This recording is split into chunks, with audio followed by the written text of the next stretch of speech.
Blessings తో నేను ఈ క్లాస్ స్టార్ట్ చేస్తున్నాను. ఈరోజు మనము శ్రీమద్ భాగవతం చతుర్థ స్కందం అధ్యాయం 2 37వ శ్లోకం డిస్కస్ చేస్తున్నాము.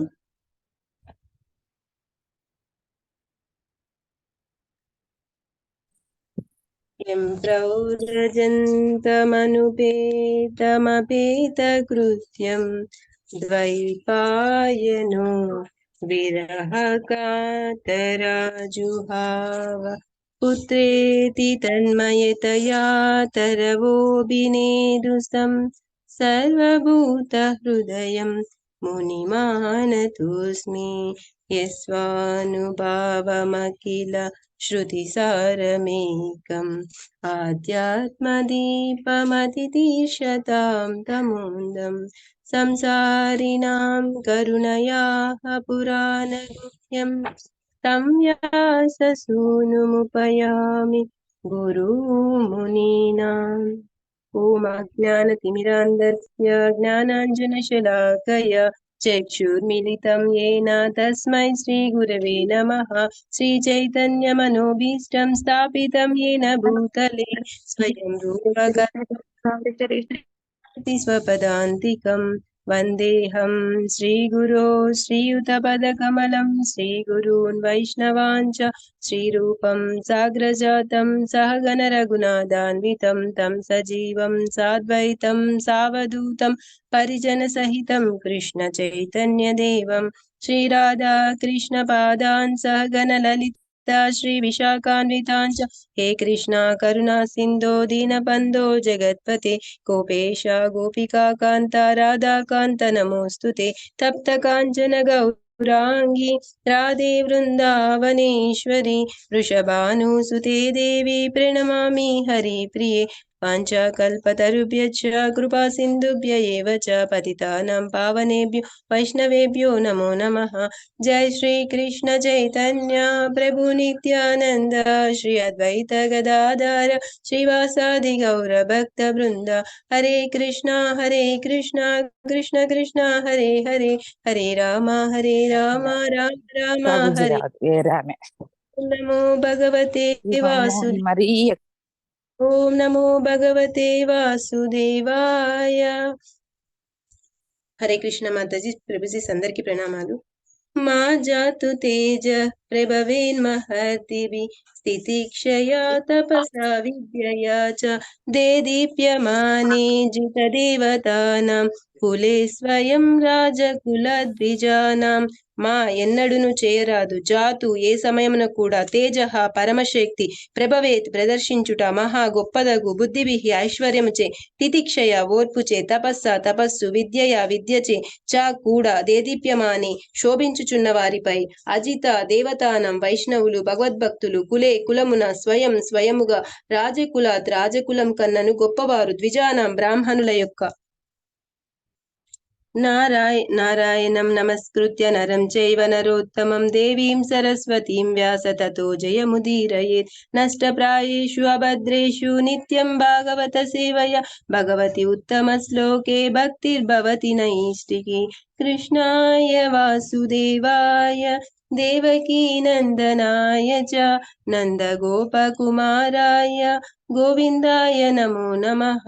नमो महावदन्याय कृष्ण प्रेम प्रदायते कृष्णाय कृष्ण चैतन्य नाम्ने गौरतिशे नमः।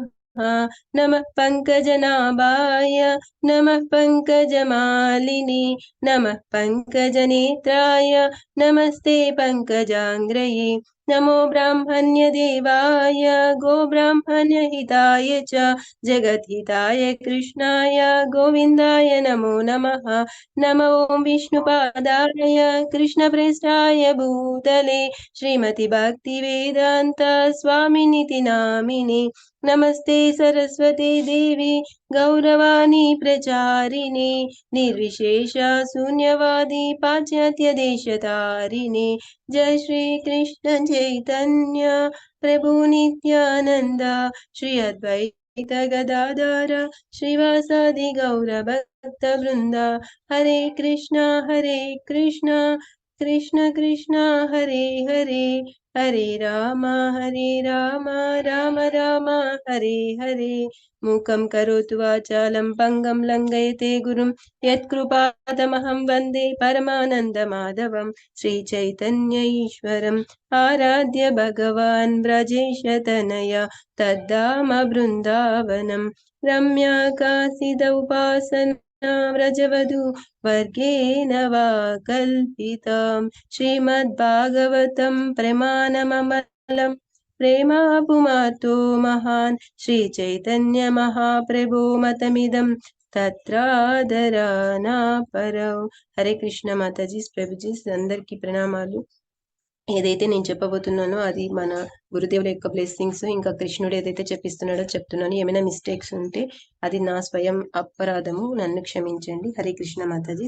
ఇప్పుడు బ్రాహ్మణులు మరియు వైష్ణవులు ఓర్పు, తపస్సు, జ్ఞానము, విద్య అనేది మహల్లక్షణములచే శోభించుచుందురు. ఎవరైతే బ్రాహ్మణ్స్, మనకి తెలుసు కదా వర్ణాశ్రమ ధర్మాలు మనకి భాగవతంలో 4 చెప్తారు. ఎలాగా బ్రాహ్మణులు, క్షత్రియులు, వైశ్యులు, శూద్రులు. ఈ నలుగురు కూడా ఏంటి? నలుగురు కూడా భగవంతుని యొక్క దేహం అంటే శరీరం నుంచే వచ్చారు. భగవంతుని యొక్క దివ్య దేహం నుంచి వచ్చారు. అంటే బ్రాహ్మణులు శిరస్సు నుంచి వచ్చారు, తర్వాత క్షత్రియులు మన భుజాల నుంచి వచ్చారు, తర్వాత వైశ్యులు ఊరువులు అంటే మన తొడలన్నమాట, మనవి కాదు భగవంతుడి, సారీ మాతాజీ. అలాగా శూద్రులు వచ్చేసి భగవంతుని పాదాల నుంచి వచ్చారు. ఇప్పుడు మన శరీరం తీసుకోండి, ఒక చిన్న పార్ట్ ఎక్కడైనా, అది చేతులు కావచ్చు, భుజాలు కావచ్చు, ఎక్కడ చిన్న పార్టీకి ఇబ్బంది అయినా బాడీ అంతా కూడా చాలా రెస్ట్ తీసుకోవాల్సి వస్తుంది. అంటే అంతా కూడా సఫరింగ్. అంటే ఏంటి? ప్రతిదీ కూడా మనకు ఇంపార్టెంటే. అంటే భగవంతుని సృష్టిలో ప్రతిదీ కూడా ఇంపార్టెంటే. కాకపోతే పుట్టుకతో కాదు, గుణాలతో. మనము మన ఎన్విరాన్మెంట్ లో, మన వాతావరణంలో ఏమైపోయిందంటే ముందు నుంచి అలా అలా జరుగుతూ ఏమైపోయిందంటే అది పుట్టుకతో అనేసి అనుకున్నారనమాట. కానీ అలా కాదు. ఎలాగంటే గుణాలతో. భగవంతుడు క్లియర్ గా చెప్తున్నారనమాట భాగవతంలో మనకు. ఎలాగంటే ఇప్పుడు ఒక కోర్టు జడ్జి ఉంటారండి. ఆ కోర్టు జడ్జి ఏంటి? ఆయన స్థానము ఎలా ఆయనకి ఆ పోస్ట్ వచ్చింది? ఏదైతే ఎగ్జామ్స్ ఉన్నాయో బేసిక్స్, ఫస్ట్ ఆయన లా చదివి ఉండాలి, లా డిగ్రీ ఉండాలి, తర్వాత ఏదైతే జడ్జికి ఎగ్జామ్ పెడతారో అది ఉండాలి, ఇంకా ఆయనకి ఎక్స్పీరియన్స్ ఉండాలి, ఏమేంటి అన్ని ఆయన క్వాలిఫై అయితేనే ఆ జాబ్ ఇస్తారు. ఇప్పుడు జడ్జి కొడుకు వచ్చి నేను కూడా జడ్జి అంటే నో, ఇవ్వరు కదా. అలా ఇస్తారు ఎవరైనా? ఇవ్వరు. ఎందుకు ఇవ్వరు? అతడు కూడా ఆ విధంగా చదివి ఆ టెస్ట్ పాస్ అయ్యి ఎలిజిబుల్ అయితే ఇవ్వచ్చు అనమాట. డాక్టర్ ఉన్నాడు, ఫేమస్, ఆయన దగ్గరికి అందరు వెళ్తారు, బాగా చికిత్స చేయించుకుంటారు. కానీ తన కొడుకు నేను డాక్టర్ అంటే, తను సీఏ చదివేసి నేను డాక్టర్ అంటే నో, కాదు. అతను కూడా డాక్టరేట్ చదివి ఎలిజిబిలిటీ ఉండాలి. అలాగా బ్రాహ్మణుడిగా మనం పుట్టినప్పటికీ బ్రాహ్మణత్వము అన్ని పాటిస్తే ఓకే, పాటించకపోతే కాదు అనమాట. అలాగా గుణాన్ని బట్టి బ్రాహ్మణులైనా, క్షత్రియులైనా, వైశ్యులైనా, శూద్రులైనా విభజించారనమాట. బ్రాహ్మణులు ఏం చేస్తారు? వాళ్ళటేంటి? వేదాలు, వేద సంస్కృతి అదంతా కూడా వాళ్ళు పఠిస్తారు. ఇంకా మనకు తెలుసు అనమాట, భగవంతుని ఆరాధనలు అవన్నీ వాళ్ళే చేసేవారు ఒకప్పటి నుంచి, మనకు అది బాగా తెలుసు. తర్వాత క్షత్రియులు ఏంటి? రాజ్య పాలన చేయాలి, వాళ్ళు ప్రజలను రక్షించాలి. ఇంకా వైశ్యులు ఎవరైతే ఉన్నారో వాళ్ళు వ్యాపారాలు చేయాలి, ఇంకా గోవులను రక్షించాలి, వాళ్ళ డ్యూటీ అన్నమాట అది. ఈ విధంగా మనకు సొసైటీలో ఈ 4 కూడా భగవంతుడు ఏర్పాటు చేశారు. ఇంకా ఎవరైతే క్షూద్రులు ఉన్నారో వాళ్ళంతా కూడా ఏం చేయాలి? ఈ ముగ్గురికి సేవ చేయాలి. కానీ ఇప్పుడు ప్రెజెంట్ మనం ఉన్న కలియుగంలో అందరూ కూడా చాలా వరకు శూద్ర వర్గానికి చెందుతారు. ఎందుకంటే ఆల్మోస్ట్ అందరూ కూడా వేరే వాళ్ళ కిందనే పనిచేస్తున్నారు. అంటే అందరూ లేరని కాదు, అంటే అలా అయిపోయిందనమాట. ఇక్కడ ఏం చెప్తున్నారంటే బ్రాహ్మణులు మరియు వైష్ణవులు ఓర్పు, తపస్సు, జ్ఞానము, విద్య అనేది మహల్లక్షణములచే శోభించుచుందురు. ఎవరైతే బ్రాహ్మణులు ఉన్నారో, వైష్ణవులు ఎవరైతే విష్ణుమూర్తిని, కృష్ణుని, దేవాదేవుడిని ఆరాధిస్తారో వీళ్ళకి ఏంటి? చాలా ఓర్పు ఉంటుందన్నమాట. మన బాల్గోంది ప్రభుజీని చూడండి, అందరము నాలాంటి వాళ్ళు, ఎస్పెషల్లీ మీరందరూ కూడా పెద్దవాళ్ళు బాగా మెచ్యూరిటీతో క్వశ్చన్స్ అడుగుతారు. నేను ఏ క్వశ్చన్ అడిగినప్పటికీ బాల్గోంది ప్రభుజీ ఏంటి అమ్మాయి ఇలా మాడుతుంది అని విసిగించుకోకుండా, తన చిన్న మనోరాలు ఎలా అడిగితే ఎలా ఆన్సర్ ఇస్తారో అంత ఓపిక్గా, అంత బాగా చెప్తారనమాట. అంటే ప్రభుజీకి అంత నైట్ టైం అక్కడ అమెరికాలో అయినప్పటికీ కూడా మనందరి క్వశ్చన్స్ కి ఆన్సర్ ఇస్తారు. అంటే ఎంత ఓర్పు చూడండి. అది వైష్ణవులకి బ్రాహ్మణులకి ఉంటుందన్నమాట. తపస్సు ఎంత తపస్సు చేస్తే మనకి మన పాల్గొని ప్రభుజీ ఇంత నాలెడ్జ్ ఇస్తున్నారండి. నిజంగా మనకి ఆ ఎక్స్పీరియన్స్ వచ్చింది చాలా మందికి, మనకి కాళ్ళు ఉన్న వాళ్ళకి. మనం చాలా అదృష్టవంతులము. ఎందుకంటే ప్రభుజీ మాటలు మనకి ఎలా చేస్తున్నాయంటే మనల్ని శుద్ధ తత్వం వైపుకి తీసుకెళ్తున్నాయి. అంటే శుద్ధ భక్తుల మార్గంలో మనల్ని నడిపిస్తున్నాయి. మనకు తెలియట్లేదు అది. ఎప్పుడైతే మనకి ఆ సమస్య వచ్చినప్పుడు మనం ఆలోచిస్తామో అప్పుడు మనకి తెలుస్తుందన్నమాట. ఇంకా జ్ఞానం వాళ్ళకి ఏంటి, అన్ని బుక్స్, ఏ భగవద్గీత అయినా భాగవతమైన వాళ్ళ గురువులు చదవమని మన పాల్గొని ప్రభుజీ ఎన్నిసార్లు చెప్పారు. ఎన్నిసార్లు ఆ బుక్స్ చదివేసి వాళ్ళ గురువు చెప్తుంటే అలా చదివేశారనమాట. ఆ జ్ఞానం వాళ్ళకి అంత ఉంటుంది అనమాట. ఇంకా బ్రాహ్మణులు కూడా అంతే కదండి. వాళ్ళకి వేద పారాయణము అవన్నీ కూడా నేర్పిస్తారు కదా, బాగా చక్కగా వేద పాండిత్యం అనేది వాళ్ళకి నేర్పిస్తారు. విద్య అనేది కూడా వాళ్ళకి బాగా తెలుస్తుంది. మనకి తెలుసు విద్య అంటే ఏంటి, భగవంతుడికి రిలేటెడ్ గా మనం ఏదైతే నేర్చుకుంటున్నామో అది విద్య అన్నమాట. ఇప్పుడు మనం చదువుతున్న చదువుల్ని మనం విద్య అంటున్నాం, కానీ అది కాదని చెప్తున్నాయి మన శాస్త్రాలు. ఇవన్నీ ఉండడం వల్ల, ఈ ఓర్పు, తపస్సు, జ్ఞానము, విద్య, ఈ 4 ఉండడం వల్ల వీటిని ఏమంటున్నారు, మహాలక్షణములు అంటున్నారు. ఈ 4 ఎవరికైతే ఉంటాయో వైష్ణవులు, బ్రాహ్మణులు, వాళ్ళు చాలా శోభిస్తుంటారు. అంతే కదండి. కొంతమంది ఫేస్ చూస్తానే తెలిసిపోతుంది ఆ వెలుగు ఎంత ఉంటుందంటే, ఆ తేజస్సు. బ్రాహ్మణులు చూడండి, బాగా పండిత్యం చేసే వాళ్ళని చూస్తే ఆ వెలుగు కిరణాలు కనిపిస్తుంటాయి అన్నమాట. మొన్న ఒక మాతాజీ వెళ్ళారు కదా, అక్కడ ఎకో విలేజ్ కి చెప్తున్నారు. ఆ బ్రహ్మానంద ప్రభుజీని చూస్తే అంట తనకి కండ్లలోంచి మెరుపు, ఆయన ఫేస్ నుంచి మెరుపు కనిపిస్తుంది. అంటే తను ఎంత సరెండర్ అనమాట గురువుకి. ఆయన్ని అంటే ఇంకా ఎంత అసలు చాలా ఆయన్ని చూడాలని తప్పించేది, ఆయన కోసం వెళ్ళాలి, ఎకో విలేజ్ చూడాలి అంటే ఆయన ఎదురుగా వచ్చేటప్పటికి ఆమె చూడలేకపోయింది. అంటే భక్తి, మనం గురువుకైనా తర్వాత భగవంతుడికైనా మనం సరెండర్ అయినప్పుడు, ఆ భక్తి ఉన్నప్పుడు మనకి అది కనిపిస్తుంది అనమాట. దానికి ఎగ్జాంపుల్ మనకి అందరికీ ఈ స్టోరీ తెలిసిందే. మళ్ళీ మనం భాగవతంలో విన్నదే వింటుంటాం. అదే మన ప్రభుజీ అంటారు కదా, విన్నదే చదివిందే. అలాగా మనం వింటూ ఉంటేనే మనకి ఇంకా బాగా. ఎప్పుడైతే రామానుజాచార్యులు ఉన్నారో అప్పుడు ఒక భక్తుడు ఉంటాడనమాట. ఏంటంటే తను ఒక తన శిష్యులతో అక్కడ శ్రీరంగంలో వెళ్తూ ఉంటారు. అప్పుడు ఒక భక్తుడు ఏంటి, వాళ్ళ భార్య గొడుగు పెట్టి అతడు దేవుడి వైపు నడచకుండా వాళ్ళ భార్య అక్కడి నుంచి వస్తుంటే తన భార్యను చూస్తూ వెనక నడుస్తుంటారనమాట. అప్పుడు రామానుజులు చూస్తారు, ఏంది ఇతను అనేసి వాళ్ళ శిష్యుల్ని అడుగుతారనమాట.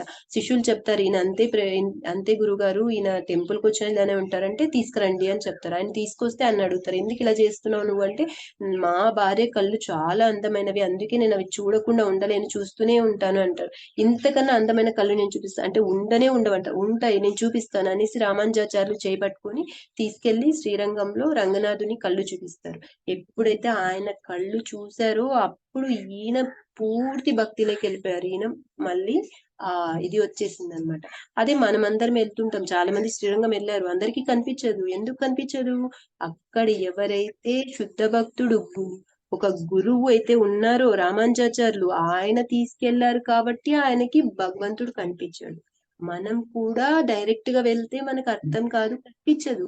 ఎప్పుడైతే గురు పరంపరలో ఒక ప్రామాణిక పరంపరలో ఉన్న గురువు ద్వారా మనం వెళితే అప్పుడు మనకి భగవంతుడు కనిపిస్తారు. ఇంకా ఈ శాస్త్రాలైన మనకి భాగవతమైన భగవద్గీత అయిన వాళ్ళ ద్వారా మనం వింటేనే మనకు అది చక్కగా అర్థమవుతుంది. ఈ రోజు నేను ఇక్కడ కూర్చున్నానంటే నాకు ఏ ఎలిజిబిలిటీ లేదు, కానీ ఆ ఎలిజిబిలిటీ ఇచ్చింది మటుకు బాల్గోంత్ ప్రభుజీ, అది 100%.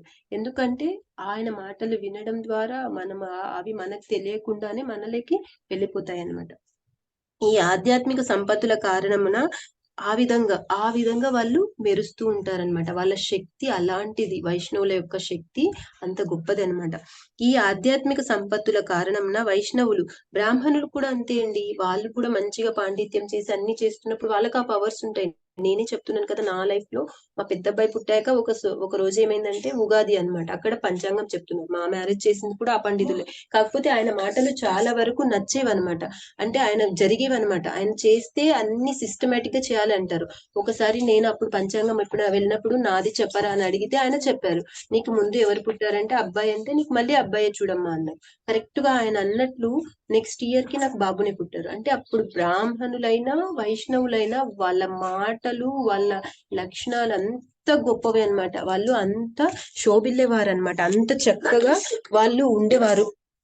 ఈ విధంగా ఏంటంటే ఈ ఆధ్యాత్మిక సంపత్తుల కారణంన వైష్ణవులు రాజవంశం వారి కన్నాను అధిక శక్తిమంతులైనారు. యాక్చువల్ గా మనకి ఏంటండి, క్షత్రియులు అంటే రాజవంశీయులు అంటే క్షత్రియులే కదా, వాళ్ళే కదా మనకు రాజ్యపాలన చేస్తారు, మనకు రాజే అనుకుంటాము. కానీ వీళ్ళకు ఆధ్యాత్మిక సంపత్తి అంటే ఏదైతే ఆధ్యాత్మికంగా వీళ్ళు ముందుకు వెళ్తున్నారు కాబట్టి వీళ్ళకి అన్ని భగవంతుడితో కనెక్షన్ ఉంటుంది. వీళ్ళు అసలు ఒకప్పుడు రాజులు చక్కగా రాజ్యపాలన చేయడానికి కారణం ఎవరంటే, ఎవరైతే పండితులు ఉన్నారో ఆ ఆచార్యులు ఉన్నారో వాళ్ళ రాజ్యంలో, వాళ్ళు ఏది చెప్తే వాళ్ళు అది పాటించే వాళ్ళు అనమాట. ఏదైతే యజ్ఞాలు చేసినప్పటికీ ఏం చేసినప్పటికీ కూడా వాళ్ళు అలాగ చేసేవారు అనమాట. అందుకని అప్పుడు రాజ్యంలో సుషిప్తంగా అంటే ప్రజలైనా కూడా వాళ్ళు సస్యశ్యామలంగా వాళ్ళు చాలా చక్కగా ఉండేవారు అనమాట. అప్పుడు పరిపాలన కూడా చక్కగా ఉండేది. అందుకే ఇప్పుడు కూడా ఏం కోరుకుంటున్నాం మనము, రామరాజ్యం రావాలి అని కోరుకుంటున్నాం. అంటే వాళ్ళు ప్రతిదీ కూడా, మనం దశరథ రాజ్యం తీసుకున్నప్పటికీ కూడా అయోధ్యలో అప్పుడు ఆయన కూడా పండితులు, ఆ వశిష్ఠ ముని ఏది చెప్తే అదే చేసేవారనమాట. అంటే ఏంటి, క్షత్రియులకైనా కూడా ఎవరైతే వాళ్ళు ఉన్నారో ఆధ్యాత్మిక సంపత్తిలో ఉన్న బ్రాహ్మణులు వైష్ణవులు గొప్ప వాళ్ళు అనమాట. అంటే చాలా శక్తిమంతులు అనమాట. కనుక రాజులు చూడ్డానికి, రాజులు పవర్ఫుల్ గా వాళ్ళు యుద్ధం చేస్తారు, వాళ్ళు వాళ్ళ దగ్గర ఆయుధాలు ఉంటాయి అవన్నీ అనుకుంటాము. కానీ వాళ్ళకైనా పవర్ ఇచ్చేది ఎవరంటే, వాళ్ళకన్నా శక్తిమంతులు ఎవరంటే వీళ్ళకేంటి, భగవంతుని యొక్క శక్తి ఉంటుంది, వీళ్ళకి భగవంతుని యొక్క ఆరాధన ఎప్పుడు ఉంటుంది. కాబట్టి వీళ్ళు ఆ మార్గంలో వాళ్ళని నడిపిస్తారనమాట, గైడ్ లైన్స్ ఇస్తారనమాట. కనుక రాజులు తమ భౌతిక శక్తిని వారి ఎదుట ప్రదర్శించుట కానీ వారి ఎడ అపరాధం చేయట కానీ చేయరాదని ఉపదేశించబడింది. అందుకని ఈ రాజులేంటి, ఆ ఆచార్యులు వచ్చినా లేదా ఎవరైనా వచ్చినా ఫస్ట్ వాళ్ళు సింహాసనం దిగి ఆ సింహాసనం మీద వీళ్ళని కూర్చోబెట్టి వీళ్ళకి ఆరాధనలు చేస్తారనమాట. కానీ వాళ్ళని ఎప్పుడు కూడా నిందించకూడదు, వీళ్ళు అపరాధం చేయకూడదు అనమాట వాళ్ళ దగ్గర. శ్రీల ప్రభుపాదుల వారి భాష్యం. పాలకులకు మరియు ప్రజలకు భక్తి యోగం యొక్క ఆవశ్యకతను పృథు మహారాజు గడిచిన శ్లోకంలో వివరించాను. అంటే ఏం చెప్తున్నారు, ఎవరైతే రాజులు ఉన్నారో ప్రజలు ఉన్నారో వాళ్ళందరికీ, అంటే ఇప్పుడు ఈయన మహారాజు కదా, ఈయన కింద పాలకులు ఉంటారు, ఇంకా ఎవరైతే ఉంటారో వాళ్ళందరికీ, మిగిలిన పాలకులు కావచ్చు, సామంత రాజులు కావచ్చు, ఎవరికైనా ఇంకా ప్రజలకి, వాళ్ళందరికీ ఏం చెప్తున్నాడు పృథు మహారాజు, భక్తి గురించి చెప్తున్నాడు అనమాట. భక్తి యోగం గురించి చెప్తున్నారు. నిన్న మన ప్రభుజీ చెప్పారు కదా, భక్తి అంటే ఏంటి అనేది కూడా మనకి నిన్న క్లాస్ లో ప్రభు ఎక్స్ప్లెయిన్ చేశారు. ఇక మనుజుడు భక్తి యోగంన ఏ విధంగా స్థిరుడు కాగలదో ఇప్పుడు అతను వివరించుచున్నాడు. అంటే ఏంటి, ఎవరైతే మనుషులు ఉన్నారో వాళ్ళు భక్తి యోగంలో ఎలా కాన్ఫిడెంట్ గా స్థిరంగా ఉండాలనుకుంటున్నారో వాళ్ళకి ఎప్పుడు ఇదంతా కూడా ఒక మార్గం అన్నమాట. అంటే ఏంటి, పృథు మహారాజు భగవంతుని యొక్క శక్తి ఆవేశ అవతారం అనమాట. ఆయన ఒక రాజు లాగా ఉండి మనకి ఈ ఉపదేశాలు చెప్తున్నాడు అనమాట. శ్రీల రూప గోస్వామికి ఉపదేశం కావించినప్పుడు శ్రీ చైతన్య మహాప్రభు భక్తి యోగమును లతతో పోల్చిరి. అంటే రూప గోస్వామికి చైతన్య మహాప్రభు భక్తి యోగం చెప్పినప్పుడు లతతో పోల్చారు. లత అంటే ఏంటి, ఒక తీగ.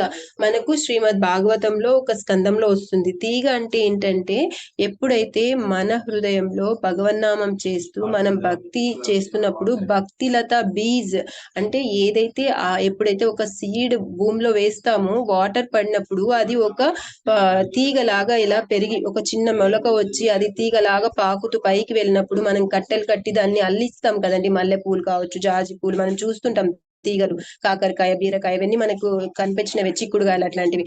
అలాగా ఒక్క నిమిషం అది.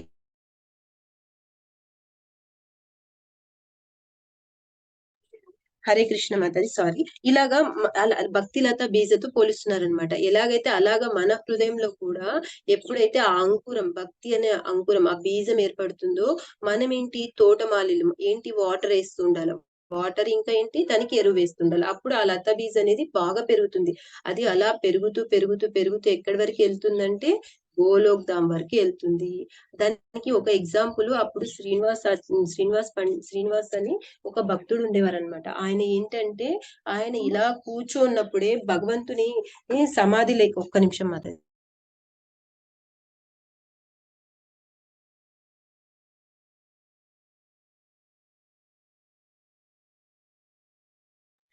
ఏంటంటే మాతాజీ, ఇక్కడ ఏం చేస్తున్నారంటే, మనము అలా వేసినప్పుడు గోలోక్ వరకెళ్తుంది. ఈ శ్రీనివాస పండిత్ ఎవరైతే ఉన్నారో ఆయన ఒకసారి సమాధిలో కూర్చున్నారనుకోండి. ఆయన పేరు శ్రీనివాస అన్నమాట.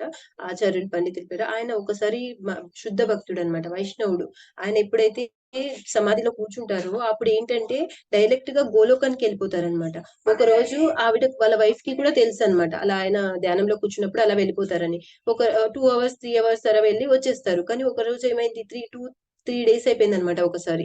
అప్పుడు ఆవిడకి డౌటొస్తుంది వాళ్ళ వైఫ్‌కి. ఏంటి ఈయన ఇంకా రాలేదు అనేసి. అప్పుడు వాళ్ళ శిష్యుడిని పిలిపిస్తారన్నమాట. వాళ్ళ శిష్యుడు వచ్చేసి తను కూడా కూర్చుంటారు. అప్పుడు వెళ్తారు. తను కూడా ధ్యానంలో కూర్చొని గోలోకానికెళ్ళిపోతారు. అక్కడ వెళ్లి చూస్తే వాళ్ళ గురువుగారు ఏం చేస్తూ ఉంటారంటే, అప్పటి వరకు రాధారాణి, కృష్ణుడు ఏదైతే మనకి పద్మం ఉంటది కదండీ!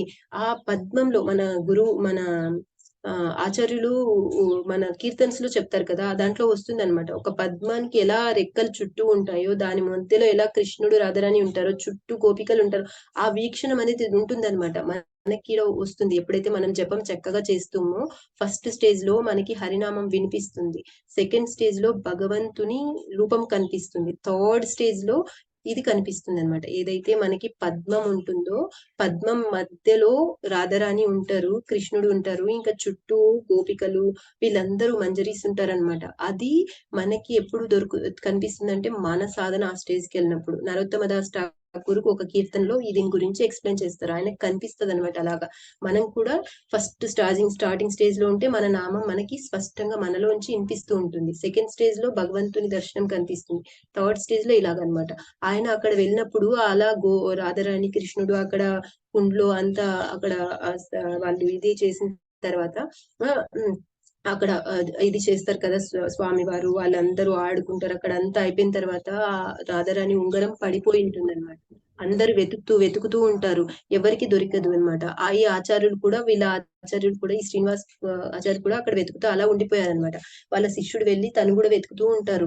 కానీ మనకైతే ఇక్కడ 2 డేస్ అయిపోయింది. కానీ అక్కడ టైమింగ్స్ వేరుంటాయన్నమాట. మనకు తెలుసు కదా! బ్రహ్మ రోజు అయినప్పటికీ మన సంవత్సరం అయినప్పటికీ బ్రహ్మకు ఒక రోజు ఒక దినమే అయితుంది. అలాగా అక్కడ వేరియేషన్ ఉంటుందన్నమాట. మనకి 2 రోజులైంది. కానీ అక్కడ అంత సమయం అయ్యుండదు. చాలా తక్కువ టైమే అన్నమాట. ఇంకా వెతుకుతూ ఉంటారు. అప్పుడు ఈ శిష్యుడు కూడా వెళ్లి వెతకడానికి ట్రై చేస్తాడు. అప్పుడు తినకి ఉంగరం దొరుకుతుంది. ఆ ఉంగరం తీసుకొనొచ్చేసి తన గురువుకిస్తాడు. మనమైతే ఏం చేస్తామండి మనకు దొరకంగానే డైరెక్ట్‌గా మెయిన్ రాధారాణికి, కృష్ణుడికి ఇచ్చేస్తాం. అంటే ఏంటి మనం మెయిన్ ఇప్పుడు గుళ్ళో ఏదైనా దొరికిందనుకోండి మెయిన్ ప్రెసిడెంట్‌కి ఇచ్చేస్తాం. అలా కాకుండా ఫస్ట్ తన గురువుకి ఇస్తాడన్నమాట. తన గురువుకి అలా ఒక గురువు ద్వారా వచ్చేసి లాస్ట్‌కి లలితా సఖికి ఇస్తారు. లలితా సఖి రాధారాణికి ఇస్తారు. అప్పుడు రాధారాణి అంటారంట ఎవరికి ఇది దొరికింది అంటే వాళ్ళ శిష్యుల్ని చూపిస్తే చివరికి వీళ్ళ శిష్యుడన్నమాట. అప్పుడు రాధారాణి ఒక తను నవ్వులుతూ ఉంటారన్నమాట. అదే అంటారు కదండీ! మనము తాంబూలం అంటారు కదా! అది వేసుకొని ఉంటారు. అది ఇస్తారన్నమాట తన నోట్లోంచి తీసి. అలాగా ఆ శిష్యుడు తన గురువు తన పంచలో యాక్చువల్‌గా ఇక్కడ వాళ్ళేంటి పురుషులు. కానీ అక్కడ వెళ్ళేటప్పటికి మంజరీలు. రాధారాణి దగ్గర ఏంటి అందరూ మంజరిలోనే ఉంటారు. జయపతాక్ మహారాజ్ కూడా ఒక క్లాస్‌లో చెప్పారంట అండి. ఒక ఆచార్యుల క్లాస్‌లో విన్నాను. ఆయన కూడా ఏదో మంజరి అన్నమాట. ఆ పేరు కూడా నాకు గుర్తులేదు. అలాగా వీళ్ళు కూడా మంజరీలన్నమాట అక్కడ పోయినప్పుడు. అది ఇస్తారో అది కట్టుకొని వస్తారన్నమాట. కిందికి ఇక్కడ వచ్చేస్తారు. వచ్చేసాక ఆయన పంచలోంచి దాన్ని తీస్తారు ఆ తాంబూలంని. తీస్తే ఆ స్మెల్ అంటే ఆ భగవంతుని దగ్గర వాడిన ఆ తాంబూలం అంటే ఎంత సువాసన అంటే ఆ సువాసనైనా మనం పీల్చుకోలేం. మనకంత శక్తి లేదు. ఎందుకంటే మన చర్మ చక్షులతో భగవంతుని చూడలేం కాబట్టే మనకు భగవంతుడు విగ్రహ రూపంలో వచ్చి మనతో ఆరాధన చేయించుకుంటున్నారు. అప్పుడు ఆ వాసనకి అందరూ కళ్ళు తిరిగి పడిపోతారన్నమాట. అప్పుడు ఎప్పుడైతే అందరూ కళ్ళు తిరిగి పడిపోతారో తర్వాత వీళ్ళిద్దరూ కొద్దిసేపయిన తర్వాత అందరూ లేస్తారు. అప్పుడు ఈ అందరూ పంచుకొని తింటారు. అంటే ఏంటి? ఈ భక్తిలత బీజ్ అనేది మనలో మొలకెత్తుతుందంటే, మనం దానికి రోజు ఎప్పుడైతే ఎరువేస్తామో ఒక తోటమాలిలాగా అది ఎక్కడి వరకెళ్తుంది? గోలోకధామ్ వరకు. ఒకరోజు మన ప్రభుజీ కూడా చెప్పారు. మనకి కూడా మనం భూలోకంలో ఉన్నప్పటికైనా గోలోకానికి వెళ్ళే శక్తి ఉంది. మన తపస్సు, మన సాధన అన్నమాట. అది మనం వేసే నీరు, ఎరువు ఎంత బాగా వేస్తున్నాము రెగ్యులర్‌గా అన్నమాట. అంటే ఏంటి మనం వేసే నీరు ఇది అంటే ఏంటంటే హరే కృష్ణ, కృష్ణ కృష్ణ హరే హరే, హరే రామ, రామ రామ హరే హరే ఆ మంత్రం జపిస్తూ ఉండాలి. ఇంకా భాగవతం వింటూ, చదువుతూ ఉండాలి.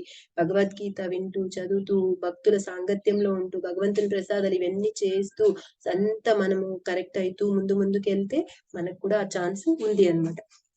లత అతి సుకుమారముగా నుండి పెరుగుటకు వేరొక వృక్షం యొక్క ఆసరాను కోరియుండును. అంతేకాక పెరుగునప్పుడు దానికి తగినంత రక్షణం కూడా అవసరమగును. అంతే కదండీ! తీగ ఎంత పల్చగుంటుందండి. దానికి స్టార్టింగ్‌లో పెరిగేటప్పుడు ఒక కట్టె గాని, లేదా ఇంకో పెద్ద వృక్షానికి కానీ అల్లిస్తారు. మీరు చూసింటారు తమలపాకుల తోట అంటే. తమలపాకుల తోట ఎలా పెరుగుతుందండి? అవి కట్టెలు కట్టరు వాళ్ళు. ముందు అవిసె తోట వేస్తారు. అవిసె చెట్లు వేస్తారనమాట. అవి ఎలా అంటే మన మునగ చెట్టులాగా పొడుగ్గా పెరిగేస్తాయి. కట్టెలాగా ఉంటాయవి. వాటికి ఈ తీగలను అల్లిస్తారనమాట. ఏవి తమలపాకు చెట్లని. అలాగా తమలపాకుల తోట ఉంటుందనమాట. అంటే ఏంటి ఆ లత అనేది చాలా సుకుమారంగా ఉంటుందనమాట. దానికేంటి వేరే ఒక చెట్టు పెద్ద చెట్టు స్ట్రాంగ్‌గా ఉండే చెట్టు యొక్క ఆహ్, హెల్ప్ కావాలి అన్నమాట. అది పెరగాలంటే దానికి రక్షణ కూడా కావాలి. అప్పుడే అది నశింపకుండును. అంతే కదండీ! ఇప్పుడు తీగ వేసేసారు. ఒక గింజ వేసేసారు. లేదా తీగ నాటారు వచ్చింది. దాన్ని రోజు పోషిస్తూ జాగ్రత్తగా దాన్ని కట్టెకట్టో లేదా వేరే చెట్టు కల్లిచ్చో పెంచుకుంటా పోతే అది జాగ్రత్తగా పెరుగుతుంది. లేదంటే అది నశించిపోతుంది. దాన్ని జాగ్రత్త తీసుకోకపోతే. అలాగే మన భక్తి లతా బీజ్ కూడా అంతే. మనం ఎప్పుడో చేసాము, వదిలేసాము, మళ్ళీ ఎప్పుడో చేసామంటే కాదు. రెగ్యులర్‌గా దాన్ని ఆ లతా బీజ్‌ని నశించకుండా జాగ్రత్తగా ముందుకు తీసుకెళ్ళాలి అన్నమాట. భక్తిలత యొక్క రక్షణ విధానము వివరించినప్పుడు శ్రీ చైతన్య మహాప్రభు వైష్ణవ ఆరాధనం నుండి రక్షణను గూర్చి ప్రత్యేకంగా వక్కానించి ఉండిరి. ఎప్పుడైతే దీని గురించి చెప్తున్నారో మన చైతన్య మహాప్రభువు మన రక్షణ గురించి కూడా చెప్పారనమాట. అంటే చాలా వక్కానించి అంటున్నారు. వక్కానించి అంటే చాలా స్ట్రిక్ట్ గా చెప్తున్నారు. మనము ఆ భక్తి లత బీజ్‌ని అంటే మన భక్తిని మనము చాలా ప్రొటెక్ట్ చేసుకోవాలి. ఇంకా ఏంటి వైష్ణవుల ఎడ చేయబడేది అపరాధములే వైష్ణవ అపరాధములనబడును. అంటే ఎప్పుడైతే మనం భక్తి చేస్తున్నప్పుడు వైష్ణవులని భక్తులను కలుస్తామో వాళ్ళ దగ్గర మనం అపరాధాలు చేయకుండా చాలా జాగ్రత్తగా ఉండాలి అన్నమాట. ఎప్పుడైతే అపరాధం వస్తుందో చూసాం గదండీ! జయ విజయులు ఎప్పుడైతే పార్షదులుగా ఉంటారో విష్ణుమూర్తికి వాళ్ళు సనత్ కుమారులు వచ్చి ప్రార్థిస్తారు భగవంతుడి దగ్గరికెళ్ళాలని. వీళ్ళు పర్మిషన్ ఇవ్వరు. అప్పుడు వాళ్ళు శాపం ఇచ్చేస్తారు. అందుకోసమే వాళ్ళు భూలోకంకి వచ్చారు. అప్పుడు భగవంతుడు కూడా ఏం చేయలేడు. బ్రాహ్మణుల మాట నేను ఏమీ చేయలేనని చెప్తారు. అప్పుడు చెప్తారు 7 జన్మలు భక్తులుగా మీరు జన్మ తీసుకుంటారా భూలోకంలో? 3 జన్మలు రాక్షసులాగా అంటే రాక్షసుల్లాగే తీసుకుంటారు. ఇప్పుడు ఆ జయ విజయులే ఎవరు మనకి ఇక్కడ ఆహ్, ఆహ్, రావణాసురుడు, కుంభకర్ణుడు. తర్వాత హిరణ్యకశిపుడు, హిరణ్యాక్షుడు. తర్వాత శిశుపాలుడు, దంతవక్తుడు. వీళ్ళు 3 యుగాల్లో 3 అవతారాలు తీసుకున్న రాక్షసుల్లాగా. వాళ్ళు చేసిన పనులన్నీ మనం చూసాం గదండీ! అంటే వైష్ణవ అపరాధం అనేది బ్రాహ్మణులైనా, వైష్ణవులైనా మనం నిందించినప్పుడు ఆ అపరాధము అంత కఠినంగా ఉంటుంది. భగవంతుడైనా ఏం చేయలేడు. సచీమాత కూడా ఏంటి ఒకసారి మన చైతన్య మహాప్రభు వాళ్ళ బ్రదర్ ఉంటారు. ఆయన సన్యాసం తీసుకొని వెళ్ళిపోతారు ఆ గురువు దగ్గర. అద్వైతాచార్యుల దగ్గర. తర్వాత తిను కూడా ఎక్కడ వెళ్తారు అనేసి మన చైతన్య మహాప్రభు అప్పుడు ఆ గురువుని కొంచెం ఆవిడ అంటే కొంచెం ఇదిగా చూస్తారు. అప్పుడు కూడా ఆవిడకి అపరాధం వచ్చేస్తది. భగవంతుడికి తల్లి అయినప్పటికీ కూడా భగవంతుడు ఏం చేయడు. చివరికి ఆ అద్వైతాచార్యుల పాదధూళిని తన పైన వేసుకుంటారనమాట. అందుకే మన మహారాజ్ కూడా మొన్న అమెరికాలో డల్లాస్‌లో క్లాస్ తీసుకున్నప్పుడు అదే చెప్పారంట. వైష్ణవ అపరాధ్ చేయకూడదు. ఇంకోటి నార్మల్ పర్సన్స్‌ని కూడా మనసులో అయినా, నోటితో అయినా నిందించకూడదు. అక్కడ జాగ్రత్తగుండాలి. ఎప్పుడైతే మనం ఒకరిని నిందిస్తామో, ఆ ఆలోచనైనా మనలో వచ్చిందో, మన భక్తిలో మనము చాలా ఇదైపోతాం. మన భక్తి అంతా నశించిపోతుందనమాట. అందుకు జాగ్రత్తగా ఉండాలి. వైష్ణవ అపరాధం కావించినచో మనుజుడు భక్తి యోగ ప్రగతి నిలిచిపోగలదు. అంటే మన ప్రగతి నిలిచిపోతుందనమాట మన భక్తిలో. భక్తి యోగంన మిగుల ప్రగతి చెందిన వాడు అయినప్పటికీ వైష్ణవుల పాదపద్మముల చెంత అపరాధం కావించినతో అతని పురోగతి నశించిపోదు. ఎంత గొప్ప వైష్ణవుడైనప్పటికీ ఇంకొక వైష్ణవుడితో మనం అపరాధం చేస్తే తన భక్తి యోగంలో తను నిలిచిపోతాడు. పురోగతి ఉండదనమాట. అక్కడికి స్టాప్ అయిపోతుంది. మహాయోగి యగు దుర్వాస ముని వైష్ణవ అపరాధం చేసి తత్ఫలితంగా 1 సంవత్సర కాలం పాటు తన రక్షణార్థమై విశ్వమంతటు వైకుంఠ లోకంతో సహా తిరగవలసి వచ్చునని మనకు శాస్త్రములలో గోచరించుచున్నది. ఇది మనకు తెలుసు కదండీ! దుర్వాస ముని ఒకసారి ఒక రాజు ఉంటారు. అంబరీష రాజు. ఆయన ఏంటి మనలాగే ఏకాదశి వ్రతం చేస్తారు. ఏకాదశి వ్రతం అయిపోయాక ద్వాదశి పాలన చేయాలి. ఆ ద్వాదశి లోప ఆయన ఆహారం తీసుకోవాలి. మనకందరికీ తెలుసు అన్నమాట. అలాగా ఆయన ఇంకా ద్వాదశి గడియలు కొద్దిగే ఉంటాయి ఆ రోజు. అప్పుడే ఈ దుర్వాస ముని వస్తారు. ఈయన చెప్తారు రాజు, "సరే మీరు స్నానం చేసి రండి. మీకు అన్ని ఏర్పాటు చేస్తాం. నేను కూడా ఎలాగో ఉపవాసం ఉన్నాను. మనము ద్వాదశి పారణ చేద్దామని" చెప్తారు. ఈ ముని వెళ్తారు. ఇంకా రారు చాలా సేపు అయిపోతుంది. ఇక్కడ గడియలు గడిచిపోతుంటాయి. ఒకవేళ ఈ ఈ ఆయనకు పెట్టకుండా ఈయన తింటే వైష్ణవ అపరాధం అయిపోతుంది. ఆ ఋషులు కదండి, వాళ్ళకి ఇది చేయకూడదు. ఇంకా ఒకవేళ ఆయనకు పెట్టడం కోసం ఇంకా వెయిట్ చేస్తే ఇక్కడ గడియలు వెళ్ళిపోతున్నాయి. ఏం చేయాలని పండితులను అందరిని పిలుచుకొచ్చి చర్చ పెడతారు, అంతా చేస్తారు. ఇంకా చివరికి ఎవరో ఒక అందరు వాళ్ళు కూడా చెప్తారు. ఇంకా అంతా వాళ్ళ చర్చ అంతా అయిపోయినాక సరే ఇంకా ఆయనకి ఏమి చేయకూడదు. అలాగా విష్ణుమూర్తిని కూడా ఎందుకు మనము ఏకాదశి ఉపవాసం ఉన్నాము, ఆ ద్వాదశి లోపం మనం తీసుకుంటేనే కదా మన భగవంతుడు తృప్తి పడతాడు. ఆయనకి మనం ఇది అపరాధ చేయకూడదు అనేసి ఇంకా లాస్ట్ కు వాటర్ తీసేసుకుంటా అని చెప్పి ఆయన నిర్జలు ఉంటాడు కాబట్టి వాటర్ తీసేసుకుంటాడు. ఎప్పుడు వాటర్ తీసుకుంటుంటాడో అప్పుడు ఈయన వస్తారు దుర్వాసముని, నన్ను పిలిచి నాకు ఇవ్వకుండా నువ్వు వాటర్ తాగిస్తావు అని చెప్పేసి ఈయన శపిస్తాడనమాట. ఆ శపించేటప్పుడు ఆ అంబరీషముని చాలా వణికిపోయి ఉంటాడు. ఆయన లోపల భగవంతుని గట్టిగా ఆరాధిస్తుంటాడు, భగవంతుని తలుస్తూ ఉంటారు. ఎవరైతే భగవంతుడు ఉన్నారో ఆ భగవంతుడు ఆయన లోపల నుంచి, ఆ విష్ణుమూర్తి ఆ భగవంతుడు దేవాదేవుడు లోపల నుంచి పలుకుతాడు అనమాట. ఈయన ఏది శాపం ఇస్తబోతాడో వాటన్నిటికీ ఆయన అనేసి ఆయన ఊ కొడతాడు. అంటే ఈయన బ్రాహ్మణుడు, ఈయన శాపము నెరవేరాలి. కానీ ఇక్కడ అంబరీషుడు ఏంటి, భగవంతుని సరెండర్ అయ్యాడు, ఆయన శరణు వేడుతున్నాడు. అప్పుడు ఆ భగవంతుడు అవన్నీ తీసుకుంటాడు అనమాట. కానీ ఇంకా చూస్తాడు లాస్ట్ కి ఏంటి, ఒక చక్రాన్ని వదులుతాడు ఆయన, విష్ణు చక్రాన్ని. అప్పుడు ఆ సుదర్శన చక్రం ఎప్పుడైతే వస్తుందో అప్పుడు ఈయన ముళ్ళు లోకాలు పరిగెడతాడు. ఎన్ని లోకాలు పరిగెత్తిన లాస్ట్ కు విష్ణుమూర్తి దగ్గరికి వెళ్ళినా ఎవ్వరు రక్షించారు. 1 సంవత్సరం పాటు తిరుగుతారు. ఈ అంబరీషముని అప్పటి నుంచి అలాగే నిల్చొని ఉంటారనమాట. తర్వాత స్వామివారు చెప్తారు, నువ్వు వెళ్ళి మళ్ళీ ఆయనకి నువ్వు క్షమాపణ వేడు అని. మళ్ళా ఆయన మొత్తం తిరిగి వచ్చి మళ్ళా ఇక్కడ అంబరీష్ మహారాజుని అప్పుడు ఆయన పాదాలకి నమస్కారం చేసి క్షమాపణ వేడతాడనమాట. అప్పుడు గాని ఈ దుర్వాసముని యొక్క అపరాధం వెళ్ళిపోదు. అంటే ఏంటి, ఎంత గొప్ప ఋషులైన మునులైన వైష్ణవులైన అపరాధం వేరే వైష్ణవులకి చేస్తే మన భక్తి యోగం అనేది భగవంతుడైనా రక్షించడు, మన భక్తి అనేది ముందుకు వెళ్ళదు. ఇంకా ఏంటి, మహాయోగి ఇది చదివాం కదా, విశ్వమంతట వైకుంఠ లోకంలో సహా తిరగవలసి వచ్చినని మన శాస్త్రంలో గోచరించుచున్నారు. చివరికి వైకుంఠంలో దేవాదేవుని దరిచేరినను అతని రక్షణం లభించలేదు. అంటే భగవంతుడు కూడా అతన్ని రక్షించలేదు. కనుక వైష్ణవాపరాధం పట్ల ప్రతి ఒక్కరూ అతి సావధానులై ఉండవలేను. అంటే ఇక్కడ ఏంటండి, మనం భగవంతుడికైనా ఏదైనా చేస్తే ఆయన క్షమిస్తాడేమో, ఆయన పిల్లలకి చేస్తే ఒప్పుకోడు. తల్లి అంతే కదండి, ఓర్పుగా అన్ని సహిస్తుంది. తన పిల్లలకి వస్తే లాగి ఒకటి పీక్తుంది అనమాట. భగవంతుడు కూడా అంతే, తన భక్తుల జోలికి వస్తే, శుద్ధ భక్తుల జోలికి ఆయన కూడా క్షమించడు అనమాట. కనుక వైష్ణవ అపరాధం పట్ల ప్రతి ఒక్కరూ అతి సావధానులై ఉండవలను. మిక్కిలి ఘోరమైన వైష్ణవ అపరాధము గురువు నెడ చేసేడి అపరాధమే, గురు పాద పద్మంలో ఎడ చేయబడి అపరాధమే గురు అపరాధము.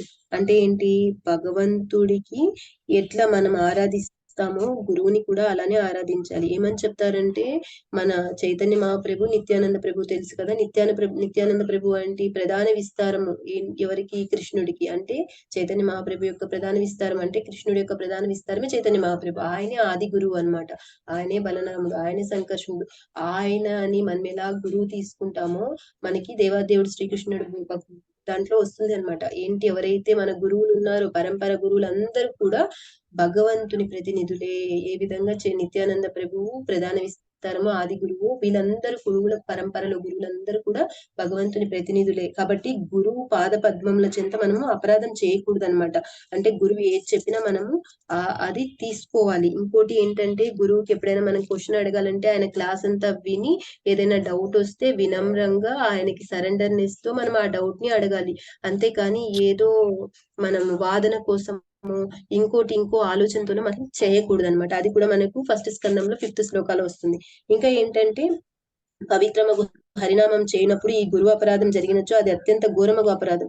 అంటే హరినామం చేస్తున్నాం, మనం కూడా కృష్ణనామం జపిస్తున్నాం, అన్ని చేస్తున్నాము. అప్పుడు మళ్ళీ గురువు అపరాధం చేశామనుకో అది ఇంకా అపరాధం అనమాట. ఎందుకు మనము హరే కృష్ణ మహామంత్రం చేస్తాము, ఎప్పుడైతే హరే కృష్ణ కృష్ణ కృష్ణ హరే హరే హరే రామ రామ రామ హరే హరే అని జపిస్తాము, అది మన చెవుల ద్వారా మన హార్ట్ లోకి వెళ్తుంది. అంటే హరినామ ప్రభు జాడుతో మొత్తం మన హృదయాన్ని క్లీన్ చేస్తారు. ఎన్ని కోట్ల జన్మల నుంచి మనం ఏ అపరాధాలు చేసామో, ఎన్ని ఉన్నాయో అవన్నీ కూడా క్లీన్ చేస్తారనమాట. అంటే మనం శుద్ధమవుతున్నాము. ఏంటి, ఇల్లు శుభ్రంగా తుడిచేసి మళ్ళీ మట్టి చల్లామనుకోండి ఎలా ఉంటుంది, చాలా గలీజ్గా ఉంటుంది. నువ్వు శుభ్రం చేసినా ఫలితం ఉండదు. అలాగా మనము శుద్ధం చేస్తూ గురువుకి అపరాధం చేసామనుకోండి ఇంకా అది ఇంకా చాలా ఘోరం అని చెప్తున్నారనమాట. గురువురవజ్ఞ శృతి శాస్త్ర నిందిం అంటే పద్మపురాణంలో చెప్తున్నారు, గురువుని మనము ఆయన ఆజ్ఞని మనం పాటించకపోతే మనము శాస్త్రాలను కూడా నిందించిన వాళ్ళం అవుతాం అనమాట. అంటే గురువు ఆజ్ఞ పాటించాలి, శాస్త్రాలను కూడా మనము రెస్పెక్ట్ చేయాలి. నామజపంలో గల దశవిధ అపరాధములలో గురువు పట్ల అవిధేయత మరియు వైదిక వాగ్మయం యొక్క నింద అయినవి తొలి అపరాధం అది భావించబడి. మన అపరాధాలు ఉన్నాయి, ఆ అపరాధాల్లో గురువు పట్ల అవిధేయత అంటే వినయంగా విధేయతగా లేకపోవడము, ఇంకా ఏంటి శాస్త్రాలు నిందించడం, ఈ రెండు కూడా అపరాధాలని చెప్పి ఉన్నారు. అంటే మనం హరినామం చేస్తున్నప్పటికైనా ఇవి చేస్తుంటే అవి పెద్ద అపరాధాలు అనమాట, ఘోరం అయిపోతున్నాయి అనమాట. వైష్ణవుడు పదమునకు శ్రీ చైతన్య మహాప్రభు సిగిన సులభమగు నిర్వచమేనం గనగా ఇంకొకనికి శీఘ్రమే శ్రీకృష్ణ భగవాన్ని గుర్తు చేయగలిగిన వాడి వైష్ణవుడు. అంటే వైష్ణవుడు అనే వర్డ్ కి చైతన్య మహాప్రభు ఏం చెప్తున్నారంటే, ఇంకొకరు వాళ్ళని చూడంగానే కృష్ణుడు గుర్తు రావాలన్నమాట, అప్పుడే వాళ్ళు వైష్ణవులు. ఎందుకండి మనం చూస్తాం వైష్ణవులని తిలక్ దారం చేస్తారు, ఇంకా వాళ్ళు కంటిమాల వేసుకుంటారు, అది చూడంగానే వీళ్ళు హరే కృష్ణ, వీళ్ళు కృష్ణ భక్తులు అని చెప్తారనమాట. అలాగా నేను కూడా అండి ఒకరోజు మార్నింగ్ ఒక రోజు మార్కెట్కి వెళ్ళాము, తిలక్ దారణ అన్ని వేసుకుంటాం కదా మనం. అప్పుడు వెళ్ళింటే అక్కడ కూరగాయల మార్కెట్ లో అక్కడ కొంచెం ఒక షాప్ లో ముస్లిమ్స్ వాళ్ళు ఉన్నారు. వాళ్ళు ఏం చెప్తున్నారు, హరే కృష్ణ హరే రామ అంటున్నారు. నాకు ఆశ్చర్యం వేస్తుంది, ఏంటి వీళ్ళు ముస్లిమ్స్ అయినా హరే కృష్ణ హరే రామ చెప్తున్నారు అంటే ఏంటి, వాళ్ళకు మనం చూస్తేనే అది ఆ బొట్టు అది చూస్తేనే గుర్తు వచ్చేసింది. కానీ ఇంకా మన బిహేవియర్ అది కూడా అలానే ఉండాలి అన్నమాట. అంటే ఒక కృష్ణుని గుర్తు చేయాలి అన్నమాట. మన ప్రవర్తన కూడా వీళ్ళు మా కృష్ణ భక్తులు అంటే ఇంత ప్రేమ ఉంటుందా, అది మనం అందరమే ఎక్స్పీరియన్స్ చేసాం. ఇస్కాన్లోకి వచ్చాక ఆ భక్తుల ప్రేమ అయినా ఎంత ఉంటుంది అంటే మనం అందరం కూడా ముందు ఉన్న లైఫ్, భౌతికమైన లైఫ్ ని మనం చాలా మర్చిపోతాం కూడా. ఎందుకంటే వాళ్ళ ప్రేమ అంత అపారం అన్నమాట. ఈ శ్లోకంలో చూస్తాం కదండి, బర్త్డే వస్తే ఎంతలాగా విష్ చేస్తారు, మ్యారేజ్ డేస్ వస్తే ఎంతలాగా విష్ చేస్తారు. అంటే ఏంటి, వాళ్ళ ప్రేమ యాటిట్యూడ్ ఎంత బాగుంటది వైష్ణవులది. ప్రసాదం ఇవ్వడము, తినండి ఇంకా ఇంకా అనేసి ఎంతలాగా అసలు చాలా ఇదిగా అనమాట. అంటే ఏంటంటే అండి, మనకు చైతన్య మహాప్రభు స్టోరీలో కూడా వస్తుంది అనమాట. చైతన్య మహాప్రభు ఉన్నప్పుడు చైతన్య మహాప్రభుకి పెళ్లి చేసేటప్పుడు ఒక రాజు ఉండేవారు అనమాట. ఆ రాజు ఏంటంటే చాలా చాలా ధనం ఖర్చు పెట్టి మ్యారేజ్ చేస్తుంటారు చైతన్య మహాప్రభుది. అప్పుడు అందరూ అప్పుడు పకోడీలైనా ఇంకా ఏంటి ఇంకా సమోసాలైనా కచోరీలైనా బాగా చేస్తుంటారు. అందరికి ఎట్లాగా తెలుసా, వాళ్ళు వండుతుంటే మనం తినేటప్పుడు ఎంత మన పల్లెంలో ఉంటో అంత కింద కింద పడిపోయేదంట అండి, అంతలాగా వడ్డించేవారు అనమాట, అంత ఘనంగా చేసేవారు. ఇంకా ఆయన అంటారు, వీళ్ళు మళ్ళీ మళ్ళీ వస్తూ ఉంటారు, తింటుంటారు, అంత ఆనందము, భగవంతుడి ప్రసాదం, డైరెక్ట్ భగవంతుని యొక్క మ్యారేజ్ అది, అక్కడ కళ్యాణం అనమాట. అప్పుడు వీళ్ళు అంటుంటారు, ఇంకా రాజుకు చెప్తారు, వీళ్ళు తీసుకుంటూనే ఉన్నారు, ఎన్నిసార్లు వస్తున్నారంటే రాజు అంటాడు, అవునా వీళ్ళు ఇలా చేస్తున్నారు, అయితే నేను చెప్పినట్లు వినండి, ఇలా చేయండి నెక్స్ట్ టైం, మీరు వాళ్ళు రాకుండా మీరే వాళ్ళకి ఒకేసారి చాలా చాలా వడ్డించండి, అప్పుడు వాళ్ళు మళ్ళీ మళ్ళీ తిరగరు కదా, వాళ్ళకి ఎందుకు కష్టం పెడతారు. అంటే ఎంత చూడండి వైష్ణవుల కృప అటువంటిది అనమాట. ఇంకా ఏం చెప్తున్నారు, వైష్ణవుడు ఈ శ్లోకంలో వైష్ణవులు బ్రాహ్మణులు ఇరువురును పేర్కొనబడ్డారు. అంటే ఈ శ్లోకంలో మనకి ఎవరి గురించి చెప్తున్నారు, వైష్ణవుల గురించి ఇంకా బ్రాహ్మణుల గురించి. వైష్ణవుడు విద్వాంసుడగు బ్రాహ్మణుడైనందున బ్రాహ్మణ వైష్ణవుడు అను, బ్రాహ్మణ పండితుడను లేదా వైష్ణవుడను బ్రాహ్మణుడను పిలువబడును. ఎప్పుడైతే వైష్ణవుడు అంటే ఒక కృష్ణ భక్తుడు బ్రాహ్మణుడైనప్పుడు ఆయన్ని ఏమని పిలుస్తారంటే బ్రాహ్మణ వైష్ణవుడు అంటారు, లేదా బ్రాహ్మణ పండితుడు అంటారు, లేదా వైష్ణవుడు లేదా బ్రాహ్మణుడు, ఇన్ని పేర్లతో పిలుస్తారనమాట. అనగా వైష్ణవుడు బ్రాహ్మణుడే అయ్యుండును, అంటే వైష్ణవుడు కూడా బ్రాహ్మణుడే అని చెప్తున్నారనమాట. కానీ బ్రాహ్మణుడు విశుద్ధ వైష్ణవుడు అయి ఉండకపోవచ్చును. ఒక వైష్ణవుడు కంపల్సరీ బ్రాహ్మణుడు అవుతాడు, కానీ బ్రాహ్మణుడు విశుద్ధ వైష్ణవుడు అయి ఉండొచ్చు ఉండకపోవచ్చు. ఇప్పుడు బ్రాహ్మణ్స్ అయ్యండి వాళ్ళు కృష్ణ భక్తి చేస్తా వాళ్ళు కూడా అన్ని పాటిస్తుంటే వాళ్ళు కూడా వైష్ణవులు అంటారు, వాళ్ళని వైష్ణవ పండితుడు అంటారు, బ్రాహ్మణ వైష్ణవుడు అంటాడు. అలాగా అన్ని బ్రాహ్మణుడు వైష్ణవుడు ఇన్ని పిలుస్తారు. కానీ బ్రాహ్మణుడుగా పుట్టినప్పటికీ తనకు అవన్నీ క్వాలిటీస్ లేవనుకోండి, కృష్ణ భక్తి లేదు అవన్నీ లేవనుకోండి, అప్పుడు అతను వైష్ణవుడు కాకపోవచ్చు అని చెప్తున్నారనమాట. మనుజుడు తన విశుద్ధ మగు ఉనికిని స్వరూపమును ఎరిగినప్పుడు వెంటనే బ్రాహ్మణుడగును. బ్రహ్మజానాతి అంటే ఎప్పుడైతే మనమందరం కూడా మనుషులము, మనమందరం కూడా విశుద్ధమగు ఏదైతే విశుద్ధమైన ఉనికి ఉంది. ఏంటి విశుద్ధమగు ఉనికి అంటే శుద్ధము. ఇంకక్కడ ఏంటి ఇంప్యూరిటీ లేదు. అక్కడ కల్మషాలు లేవు. నిన్న ప్రభుజీ కూడా చెప్పారు కదా, భక్తి అంటే ప్యూరిఫికేషన్. ఇంకా 6 కామ, క్రోధ, లోభం, మదమాత్సర్యాలు ఏవైతే మన గుణాలు ఉన్నాయో అవన్నీ ఎప్పుడు హరించబడ్డాయో అదే భక్తి అని చెప్పారనమాట. ఈ విశుద్ధ మగు ఉనికి అంటే కూడా అదే అనమాట. ఆ స్వరూపం కూడా బ్రహ్మ జానాతి, అప్పుడు అతను బ్రాహ్మణుడైతాడు అని చెప్తారనమాట. యాక్చువల్ గా ఏంటంటే మనకు 11వ స్కందంలో దీని గురించి వస్తుందన్నమాట. ఏమని చెప్తారంటే, మనము ఎప్పుడైతే ఈ ప్రకృతిలోకి వస్తామో అప్పుడు మనకి 3 గుణాలు ఉంటాయి. సత్వ, రజో, తమో గుణాలు 3 ఏర్పడతాయి అన్నమాట. సత్వగుణం అంటే ఓర్పు, తర్వాత ఈ ఇంద్రియ నిగ్రహము ఇవన్నీ ఉంటాయన్నమాట. మనస్ నిగ్రహం ఇవన్నీ ఉంటాయన్నమాట. తర్వాత రజోగుణంలో కామ, క్రోధ, రజోగుణంలో ఏంటి క్రోధం ఉంటుంది, తర్వాత కోరిక ఉంటుంది, దానికి కావాల్సిన ఇది ఉంటుంది అనమాట. అంటే కోరిక, అది తీరకపోతే క్రోధము, ఇవి ఉంటాయి. తర్వాత ఇక్కడ తమో గుణంలోకి వచ్చేటప్పటికి ఏంటి, ఆ తమో గుణంలో ఏంటి వీళ్ళకి చాలా ఇది ఉంటుంది అనమాట. ఇంకా దాని ఎఫెక్ట్స్ వేరే గుణాలని దాంట్లో ఉంటాయి అన్నమాట. ఇప్పుడు ఈ 3 ఉన్నాయి కదా, సత్వగుణం, రజోగుణం, తమో గుణం, ఈ 3 ఉంటాయి అందరికి. కానీ మనకు అక్కడ ఏం చెప్తున్నారంటే ప్రభుపాదుల వారు, ఎవరైతే మానవ జన్మ తీసుకున్నారో వాళ్ళకి జ్ఞాన విజ్ఞానాన్ని సాధించే సామర్థ్యం ఉంటదంట. అప్పుడు ఏం చేయాలి, ఈ 3 గుణాలని పక్కకు పెట్టేసి వాళ్ళు భగవంతుని అర్చనని స్టార్ట్ చేయాలి. ఎప్పుడైతే భగవంతుని అర్చనని స్టార్ట్ చేస్తారో వాళ్ళు, అప్పుడు ఈ సత్వగుణం అనేది ఈ రజో తమో గుణాలని జయిస్తుంది అనమాట. సత్వగుణం రజోగుణాలని జయిస్తుంది. తర్వాత మనకి ఒక తొడుగు ఉంటుంది. ఇప్పుడు మనం ఏదైతే మన శరీరం కనిపిస్తుందో అది ఏంటి, పంచభూతాలతో తయారైంది. అంటే దాన్ని ఏమంటారు, సూక్ష్మ శరీరం అంటారు అనమాట, స్థూల శరీరం అంటారు. అది కాకుండా మన లోపల మన బుద్ధి, అహంకారం అనే సూక్ష్మ తొడుగు ఉంటుంది మన ఆత్మ చుట్టూ. ఆ తొడుగు తొలగిపోవాలి అనమాట. అది కూడా మనం తొలగించుకున్నాం అనుకో, మనస్సు, బుద్ధి, అహంకారం, ఆ తొడుగు కూడా తొలగిపోయినప్పుడు ఏంటి, వాళ్ళు ప్యూర్ దీంట్లో ఉంటారు సత్వగుణము. ఎప్పుడైతే ఆ సత్వగుణాన్ని కూడా దాటేశారనుకోండి, అప్పుడు ఆధ్యాత్మిక స్థితిలోకి వస్తారు. ఎప్పుడైతే ఆ ఆధ్యాత్మిక స్థితిలో ఉంచబడతారో, అంటే ఈ సూక్ష్మ తొడుగు వెళ్ళిపోయింది, ఈ 3 గుణాలు వెళ్ళిపోయాయి, అప్పుడు వాళ్ళు భగవంతుని ముఖాముఖి చూస్తారు. ఎప్పుడైతే భగవంతుని ముఖాముఖి చూస్తారో వాళ్ళు గోలోకానికి వెళ్ళడానికి ఎలిజిబుల్ అవుతారనమాట. అది మనకు అక్కడ చెప్తున్నారనమాట. ఇక్కడ కూడా ఏంటి, బ్రాహ్మణుడైనప్పటికీ లేదా బ్రాహ్మణుడు కానప్పటికీ ఎవరైనా మనుషులు, శుద్రులు కావచ్చు, బ్రాహ్మణులు కావచ్చు, క్షత్రియులు కావచ్చు, వైశ్యులు కావచ్చు, మనకు రోజు ప్రభు చెప్తారు కదా, అలాగా వాళ్ళు ఇలాంటి విశుద్ధ సత్వం అంటే ఆధ్యాత్మిక స్థితిలోకి వచ్చారు, అంటే వాసుదేవ స్థితిలోకి వస్తారో ఆ పరిస్థితిని వాళ్ళు కనుక్కుంటారు, ఆ ఉనికిని తెలుసుకుంటారు, అప్పుడు వాళ్ళు బ్రాహ్మణుడు అనబడతారనమాట. అంటే బ్రహ్మ జానాతి అంటే బ్రహ్మ గురించి వాళ్ళకి అర్థమైపోయింది. బ్రహ్మ అంటే ఇక్కడ ఎవరు, భగవంతుడే, దేవాది దేవుడే, శ్రీకృష్ణ భగవానుడే, ఆయన తత్వమే, పరమ సత్యమే, పరమాత్మే, ఆయన గురించి తెలుసుకోవడం అనమాట. అది తెలిసినప్పుడు వాళ్ళు కూడా బ్రాహ్మణుడే అని చెప్తున్నారనమాట. అట్టి బ్రాహ్మణ స్థితిలో పరతత్వమును గూర్చిన అతని అవగాహనము నిరాకారణ భావనపై ఆధారపడి ఉండును.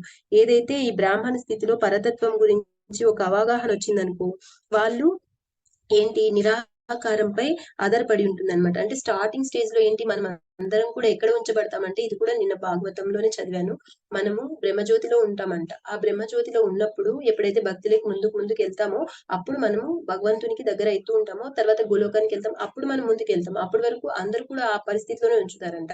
అందుకని ఇక్కడ చెప్తున్నారు నిరాకార భావనపై ఆధారపడి ఉండును. కానీ అతడు భగవాన్ని స్వరూప అవగాహన స్థితికి చేరినప్పుడు వైష్ణవుడగును. అంటే ఎప్పుడైతే మనము ఆ నిరాకార భావంలోంచి భగవంతుని స్వరూపాన్ని చూసి భగవంతుని ఆరాధన స్టార్ట్ చేసి భక్తిలో ముందుకు వెళ్తున్నామో అప్పుడు వైష్ణవులు అవుతారనమాట. అటువంటి వైష్ణవుడు బ్రాహ్మణునికి కూడా పరమైన వాడు. అంటే ఎప్పుడు అయితే భగవంతుని స్వరూపాన్ని తెలుసుకుంటారో వైష్ణవుడు అవుతాడు, అతను బ్రాహ్మణుని కన్నా గొప్పవాడు, అతనికి బ్రాహ్మణుని కన్నా పరం అని చెప్తున్నాడు. ఎందుకంటే బ్రాహ్మణ్గా పుట్టినప్పటికీ అతనికి బ్రాహ్మణ క్వాలిటీస్ ఉన్నప్పటికీ అతడు కృష్ణ భక్తుడు అవ్వాలని ఏమి రూల్ లేదు కదా, అందుకని చెప్తున్నాడు. ఉంటే హీ విల్ బి బ్రాహ్మణ వైష్ణవ, అలాగనమాట. భౌతిక భావనలో బ్రాహ్మణుని స్థానము మానవ సంఘంలో అత్యంత ఉన్నతమైనది. తెలుసు కదండి, ఇప్పుడైతే మనం ఏదైతే ఈ సొసైటీలో ఉన్నామో, ఈ భౌతిక ప్రపంచంలో ఉన్నామో, ఇక్కడ బ్రాహ్మణుడికి పెద్ద పీట. ఎందుకు మిగిలిన వాళ్ళకి కాదంటే, ఇప్పుడు మనము చెప్పాం కదా, ఎలాగైతే బ్రాహ్మణులు మన శిరస్సు నుంచి వచ్చారు, క్షత్రియులు మన భుజాల నుంచి వచ్చారు, వైశ్యులు తొడల నుంచి వచ్చారు, పాదాల నుంచి శూద్రుడు, కాళ్ళు కట్ అయిపోయిన వాళ్ళు కూడా బతుకుతున్నారు. ఇప్పుడు ఏ పార్ట్ లేకున్నా కూడా బతుకుతున్నారు. కానీ శిరస్సు ఖండించిన తర్వాత మనం జీవించడమే లేదన్నమాట. అందుకని బ్రాహ్మణులకి అంత పెద్ద పీట అనమాట. అంటే నాలెడ్జ్ అంటే కదండి, బ్రెయిన్ డెడ్ అంటే బాడీ ఉన్నప్పటికీ దే ఆర్ నాట్ అలైవ్ అనమాట. బ్రెయిన్ డెడ్ అనేస్తారు. అంటే అలాగా మనకి బ్రెయిన్ ఉండాలి. ఇది మెయిన్ ఇంపార్టెంట్. మనకి ప్రధాన పాత్ర పోషించారనమాట. ఎందుకంటే వాళ్ళ నుంచే మనకి ప్రతి లైన్ అంటే ప్రతి గైడెన్స్ అంటే మనము ఉన్నతికి వెళ్ళాలంటే వాళ్ళు చదివిన పాండిత్యం అనేది చాలా ఉపయోగపడుతుంది అనమాట. అందుకని బ్రాహ్మణులకి మనకు ఇక్కడ పెద్ద స్థానం. ఇప్పుడైనా కూడా మనం ఏదైనా వ్రతం చేయాలన్నా ఏదైనా శుభకార్యం చేయాలన్నా వాళ్ళని అడిగి ఒక మంచి డేట్ ఫిక్స్ చేసుకుని మనం చేస్తాము. అంటే వాళ్ళకు ఒక పెద్ద పీట వేశారనమాట. కానీ వైష్ణవుడు బ్రాహ్మణుడికి కూడా అతీతమైన వాడు. అలాంటి బ్రాహ్మణునికైనా వైష్ణవుడు అతీతుడు. అంటే అతని కన్నా ఇంకా గొప్ప అని చెప్తున్నారనమాట. అంటే అతని స్థాయి కూడా దాటేశారు అనమాట. అంటే ఏంటి భగవంతునికి దగ్గరైతే ఇవన్నీ కూడా మనం దాటేస్తాం. ఇందాక చెప్పాం కదండి, పూర్తి ఆధ్యాత్మిక స్థితిలోకి వెళ్ళిపోతే ఆ సత్వగుణం కూడా ఉండదు. ఎందుకు సత్వగుణం బ్రాహ్మణులు సత్వగుణంలో ఉంటారు. ఎందుకు బ్రాహ్మణులు వాళ్ళు లేచినప్పటి నుంచి ఆరాధన, భగవంతుని అభిషేకాలు, నైవేద్యం పెట్టడాలు అవి ఎప్పుడు పాసిబుల్ అవుతాయి? సత్వగుణంలో ఉన్నప్పుడే. అసలు బ్రాహ్మణ్ స్టేజ్ ఎట్లుంటదంటే అండి, నేను ఈ ఇస్కాన్ లేకి వచ్చాక ఇప్పుడు ఏదైతే కృష్ణ భక్తి చేసినా అంటే నేను గ్రేట్ అని చెప్పను, నేను చేసేది అసలు చాలా తక్కువ. నాకు అనిపిస్తుంది ఎంత కఠినం చూడండి. వాళ్ళు మార్నింగే లేస్తారు, 3 o'clock 4 o'clock లేయాలి, వాళ్ళన్ని కార్యాలు పూర్తి చేసుకోవాలి. 5 గంటలకి అభిషేకం అంటే అక్కడ ఉండిపోవాలి. ఇక్కడ టెంపుల్ లో చూస్తాం అభిషేకం అయిపోయినాక వ్రతం ఉంటుంది, వ్రతం అయిపోయాక ఒకసారి మధ్యాహ్నం అయిపోతుంది, ఒక్కొక్కసారి ఇంకేమైనా ఇంకొక ఫెస్టివల్స్ యాడ్ అయితే ఈవినింగ్ అయిపోతుంది. అప్పటి వరకు వాళ్ళు తినరు తాగరు. ఎందుకంటే వాళ్ళు చాలా నిష్టగా ఉండాలి కదా, ఎప్పుడు భగవంతునికి ఆరాధన. అసలు వాళ్ళది ఎంత కఠినం అండి. నేను అనుకుంటాను అప్పటి వరకు నాకు తెలియదు, ఎప్పుడైతే మనం ఈ ఇస్కాన్లోకి వచ్చి ఇవన్నీ మనం కూడా ఫాలో అవుతున్నామో అప్పుడు అనిపించింది అన్నిటికన్నా కష్టమైన జాబ్ ఏంటంటే బ్రాహ్మణ్ వాళ్ళు చేస్తారే పూజ అధికారాలు, పూజ అదంతా అది చాలా కష్టం అండి. ఇప్పుడు చూడండి మనకి ఇస్కాన్ టెంపుల్ అయినా మనం చూస్తున్నాం, వాళ్ళ ప్రసాదాలు ఉండాలంటే పాపం చాలా ఎంత నిష్టగా ఉంటారు. అంటే మనం కూడా అన్ని నిష్టలు పాటించినప్పుడు మనకి ఆ ఎక్స్పీరియన్స్ వస్తుంది అనమాట. ఇప్పటికైనా నేను అనుకుంటా ఆ పూజారులను చూసినప్పుడు వీళ్ళ జాబ్ ఎంత కఠినమైనది, అసలు ఎంత కఠినంగా ఉండాలి. మనం కూడా అంతే కదండి, ఆరాధన చేసేటప్పుడు అవన్నీ ఫాలో అవుతాం కాబట్టి ఇప్పుడు మనకి అర్థమవుతుంది అనమాట. అంత గొప్ప వాళ్ళు అనమాట. వైష్ణవుడు అయినప్పటికీ అతను అన్ని దాటిస్తాడు కాబట్టి అతనికైనా గొప్ప అని చెప్తున్నారు అనమాట. భౌతిక భావనలు కానీ వైష్ణవుడు బ్రాహ్మణునికి కూడా అతీతమైన వాడు. బ్రాహ్మణుడు వైష్ణవుడు ఇరువురును ఆధ్యాత్మికంగా ఉన్నతి నొందిన వారే. అంటే బ్రాహ్మణుడు అయినప్పటికీ వైష్ణవుడు అయినప్పటికీ ఇద్దరు కూడా ఉన్నత స్థితిలో ఉన్న వాళ్ళే. అంటే బ్రాహ్మణుడు అంటే బ్రాహ్మణ వంశంలో పుట్టినప్పటికీ బ్రాహ్మణుడు అని చెప్పుకుంటారు, కానీ వాళ్ళు అవన్నీ పాటిస్తే వాళ్ళు బ్రాహ్మణ్స్ అనమాట. పాటించినప్పుడు ఎలాగైతే డాక్టర్ కొడుకు డాక్టర్ కాదు, ఎందుకు అతను చదివి ఎలిజిబిలిటీ లేకపోతే అనమాట. అలాగా ఇంకా ఏంటంటే సత్యసంధత, మానసిక సమతుల్యత, ఇంద్రియ నిగ్రహము, తితిక్ష, సరళత్వము, పరతత్వ జ్ఞానము, శాస్త్రం నందు దృఢమగు విశ్వాసము, బ్రాహ్మణ లక్షణములను జీవితంలో అమలుపరచుట అనేవి బ్రాహ్మణ యోగ్యతలని భగవద్గీతలో పేర్కొన్నమని. అంటే మనకు భగవద్గీతలు ఏం చెప్తున్నారు బ్రాహ్మణ లక్షణాల గురించి? సత్యసంధత అంటే వాళ్ళ వాక్కు ఎప్పుడు సత్యము, అంటే వాళ్ళు చెప్పినటివి నెరవేరేవన్నమాట. మనం ఇప్పుడు ఏదైతే భాగవతం చదువుకుంటున్నామో ఆ పరీక్షిత్ మహారాజు 7 రోజుల్లో చనిపోతాడని శాపము ఒక శృంగి అనే బ్రాహ్మణ పుత్రుడు ఇవ్వడం వల్లనే ఆయన 7 రోజుల్లో చనిపోతాడని ఒక గూజ వేసుకొని ఇంకా ఆయన ఒక గురువు దగ్గర సుఖదేవ గోస్వామి దగ్గర సరెండర్ అయిపోయారు. అంటే ఏంటి బ్రాహ్మణ శాపం అనేది అలా ఉండేది. ఆయన మాట సత్యసంధత, ఆ అబ్బాయి చిన్న పిల్లాడికైనా అంత అర్హత వచ్చేసింది అప్పుడు, ఆ అంత అర్హత ఉంది అనమాట. కాబట్టి అతని మాటలైన శాపము జరిగిపోతుంది. అంటే సత్యసంధత, వాళ్ళ వాక్కు అంత గొప్పతనం అనమాట. వాళ్ళు చెప్పే మాటలు అంత ఇది అనమాట. మానసిక సమతుల్యత, వాళ్ళు మానసికంగా కూడా చాలా దృఢంగా ఉంటారు. ఇంకా ఇంద్రియ నిగ్రహం, వాళ్ళ ఇంద్రియాలన్నీ కూడా వాళ్ళ కంట్రోల్లో ఉంటాయి. ఏది నిన్న నేను ఒక శ్లోకాలు చదివాను, ఏం చెప్తున్నారు, మన ఇంద్రియాలు ఇప్పుడు మనం ఉన్నాం కదా, కళ్ళు, చెవులు, ముక్కు, నోరు, ఇవన్నీ కాళ్ళు, చేతులు, ఇవన్నీ కూడా మన కంట్రోల్లో లేవు. ఎందుకు? మనం భౌతికంలో ఉన్నప్పుడు మన కంట్రోల్లో ఉండవు. ఎప్పుడు అవి కూడా సంతృప్తి చెంది భగవంతుని సేవలో ఉండి అవి శుద్ధపడి ఎప్పుడు ముందుకు వెళ్తాయంటే, నిన్న ఒక భాగవతం శ్లోకంలో మేము చదివామన్నమాట. అక్కడ ఏం చెప్తున్నారంటే మన కళ్ళు ఎప్పుడు భగవంతుని స్వరూపాన్ని చూస్తూ ఉండాలి అనమాట. ఆయన దివ్య సౌందర్యాన్ని చూడ్డానికి మన కళ్ళను ఉపయోగించినప్పుడు, ఇంకా ఎవరైతే చెవులు ఉన్నాయో అవి భగవంతుని యొక్క కీర్తనలు, కృష్ణనామము, కృష్ణ భక్తి, భాగవతం, భగవద్గీత అవన్నిటిని వింటున్నాము శ్రవణ కీర్తనల్లో ఆ మన చెవుల్ని ఉంచినప్పుడు, ఏదైతే మనము మాట్లాడుతున్నామో అది కృష్ణుడి గురించి మాట్లాడినప్పుడు, ఏదైతే మనం నాలికతో టేస్ట్ చేస్తున్నామో అది కృష్ణ ప్రసాదము, ఈ కృష్ణ ప్రసాదంతో దాన్ని ఇది చేసినప్పుడు, ఇంకా ఏదైతే మన చేతులు ఉన్నాయో మన చేతులు ఉన్నాయో అది టెంపుల్లోని అక్కడ చెప్తున్నారు వర్డ్, ఏది మాలిన్యం ఉంటుందో టెంపుల్లో అంటే కసువు ఊడ్చడమైనా తుడవడమైనా ఏదో ఒక సేవ మన చేతుల్ని అక్కడ ఉపయోగిస్తే అప్పుడు అవి అనమాట. కాళ్ళు మనం టెంపుల్ కి వెళ్ళడానికి కాళ్ళను ఉపయోగించడం అంటే ఈ విధంగా మన ఇంద్రియాల్ని భగవత్ సేవలో వినియోగించినప్పుడు అవి సంతృప్తి చెందిపోతాయి. అలా కాకుండా భౌతికంలో ఉన్నప్పుడు అవి సంతృప్తి చెందవు. ఆ కొద్దిసేపు హ్యాపీ మళ్ళీ అయిపోతుంది. మళ్ళీ మళ్ళీ కోరుకుంటాయి అనమాట. చిన్నపిల్లవాడు ఏదైనా కొనిచ్చాం తింటాడు, మళ్ళీ ఆకలి, మళ్ళీ ఏదో ఒకటి ఒక వస్తువు కొనిచ్చాం ఇంకొక అబ్బాయి ఉంటే అది కావాలంటాడు. అలాగనమాట మనం కూడా భౌతికంలో ఉన్నప్పుడు ఇంకా ఇంకా అవి ఇంకా కోరుకుంటూనే ఉంటాయి అనమాట. మనం ఒక సినిమా చూస్తాము, తృప్తి పడడం, ఇంకో సినిమా ఎదురు చూస్తాం అనమాట. అలాగా ఫుడ్ అయినా ఒకటి తినేసాం అయిపోయింది, మధ్యాహ్నం మళ్ళీ ఆకలేదు అలాగా. కానీ భగవంతుని ప్రసాదం ఒక్కసారి ఇచ్చామనుకోండి ఆ తృప్తి చాలా ఉంటుందన్నమాట. అది ఇస్తూ ఇస్తూ ఉంటే ఇంకా మనం ఆ తృప్తి ఖచ్చితంగా పొందుతాం. అప్పుడు మనము భగవంతుని వైపు మన ఇంద్రియాలు ఖచ్చితంగా ఆయన పాదాల వైపు సరెండర్ అవుతాయి అనమాట. అప్పుడు అవి మనకు కూడా కంట్రోల్ వస్తాయి. అలాగే ఈ బ్రాహ్మణులకి ఎప్పుడు కూడా ఇంద్రియ నిగ్రహం ఉంటుందన్నమాట. తితిక్ష, సరళత్వము, ఇంకా పరతత్వ జ్ఞానం. అంటే చాలా సింపుల్ గా ఉంటారు బ్రాహ్మణ్సులు. చూడండి ఎలా ఉంటారు వాళ్ళు, ఒక పంచ కట్టుకుని అలా వచ్చేస్తారు. అలాగా నిన్న కూడా ఒక వీడియోలో చూశాను. బ్రాహ్మణ పురోహితులు చిన్న చిన్న పిల్లలు విద్య నేర్చుకోవడానికి కూర్చోంటారు ఎండలో, చిన్న గోచి కట్టుకుని. ఆవిడ స్పీచ్ లో చెప్తున్నారు అనమాట. ఏం చెప్తున్నారంటే, ఈ పిల్లలు చూడు మీరు ఎంత గొప్పవారు, వీళ్ళందరూ మంచి డ్రెస్ వేసుకున్నారు, నీడలో కూర్చున్నారు, మీరేమో ఎండకి ఒక గోచి కట్టుకుని పైన ఏమీ లేకుండా అలా కూర్చున్నారు. కానీ ఇవన్నీ గుర్తు పెట్టుకోవాలి మీరు బ్రాహ్మణ్స్ ఎంత పెద్దయినప్పటికీ కూడా. కుటుంబం కోసమైనా భౌతికం కోసమైనా వీళ్ళలాగా మీరు మారకూడదు. మీరు దీన్ని ఎప్పుడు గుర్తుంచుకోండి అని ఆవిడ చెప్తున్నారనమాట. అంటే వాళ్ళ గొప్పతనం అంత గొప్పదనమాట మనది. ఇంకా ఏం చెప్తున్నారు, శాస్త్రం నందు దృఢమగు విశ్వాసము. అంటే వాళ్ళకి శాస్త్రాల పైన చాలా విశ్వాసం ఉంటుంది. అందుకే కదా వాళ్ళు దాన్ని చాలా నమ్ముతారనమాట. బ్రాహ్మణ లక్షణములను జీవితంలో అమలుపరచున్నవి బ్రాహ్మణ యోగ్యతని ఇవన్నీ కూడా అమలు పరిచినప్పుడే ఆ బ్రాహ్మణ యోగ్యత వస్తుందని చెప్పి మనకు భగవద్గీతలో చెప్తున్నారు. ఈ యోగ్యతలతో పాటు అతడు శ్రీకృష్ణ భగవాన్ని భక్తి పూర్ణంగా నియుక్తున్నప్పుడు వైష్ణవుడు కాగలడు. ఈ లక్షణాలన్నీ ఉన్నప్పుడు బ్రాహ్మణుడు అవుతాడు. యోగ్యత అన్నమాట, ఎలిజిబిలిటీ. వీటితో పాటు అతడు కృష్ణ భక్తి కూడా చేస్తున్నాడు అంటే అంటే కృష్ణ భగవాన్ యొక్క భక్తిలో పూర్ణంగా నియుక్తమైంటే అప్పుడు వైష్ణవుడు కూడా అవుతారు అని చెప్తున్నారనమాట. వైష్ణవులేడా బ్రాహ్మణులేడా జరిగేది అపరాధముల విషయమున సావధానులు కమ్మని భగవత్ సేవలో నెలకొని ఉన్న తన ప్రజలకు పృథువు హెచ్చరిక చేసెను. ఈ పృథు మహారాజ్ ఏం చెప్తున్నారంటే, వైష్ణవులకైనా బ్రాహ్మణులకైనా ఏం చెప్తున్నారంటే, వాళ్ళ ఎడ మీరు అపరాధాలు చేయొద్దండి అని ప్రజలకు చెప్తున్నారనమాట. భగవత్ సేవ చెయ్యండి, వీళ్ళందరూ ఎప్పుడు భగవత్ సేవలో ఉంటారు, వీళ్ళ పట్ల మీరు ప్రవర్తించద్దు. అంటే మీ బిహేవియర్ అంటే ఏదైతే మన బిహేవియర్ వాళ్ళతో చక్కగా ఉండాలి. అంటే వాళ్ళకి ఎప్పుడు రెస్పెక్ట్ చేయాలి, వాళ్ళని గౌరవించాలి, వాళ్ళతో అపరాధం చేయకూడదు అని చెప్పి ప్రజలకి పృథు మహారాజ్ చెప్తున్నారు. ఆ మహానుభావుల పద్మముల చెంత చేయబడేది అపరాధం ఎంత వినాశకరముగా యదువంశీయులు కూడా దానిచే నశించిపోయిరి.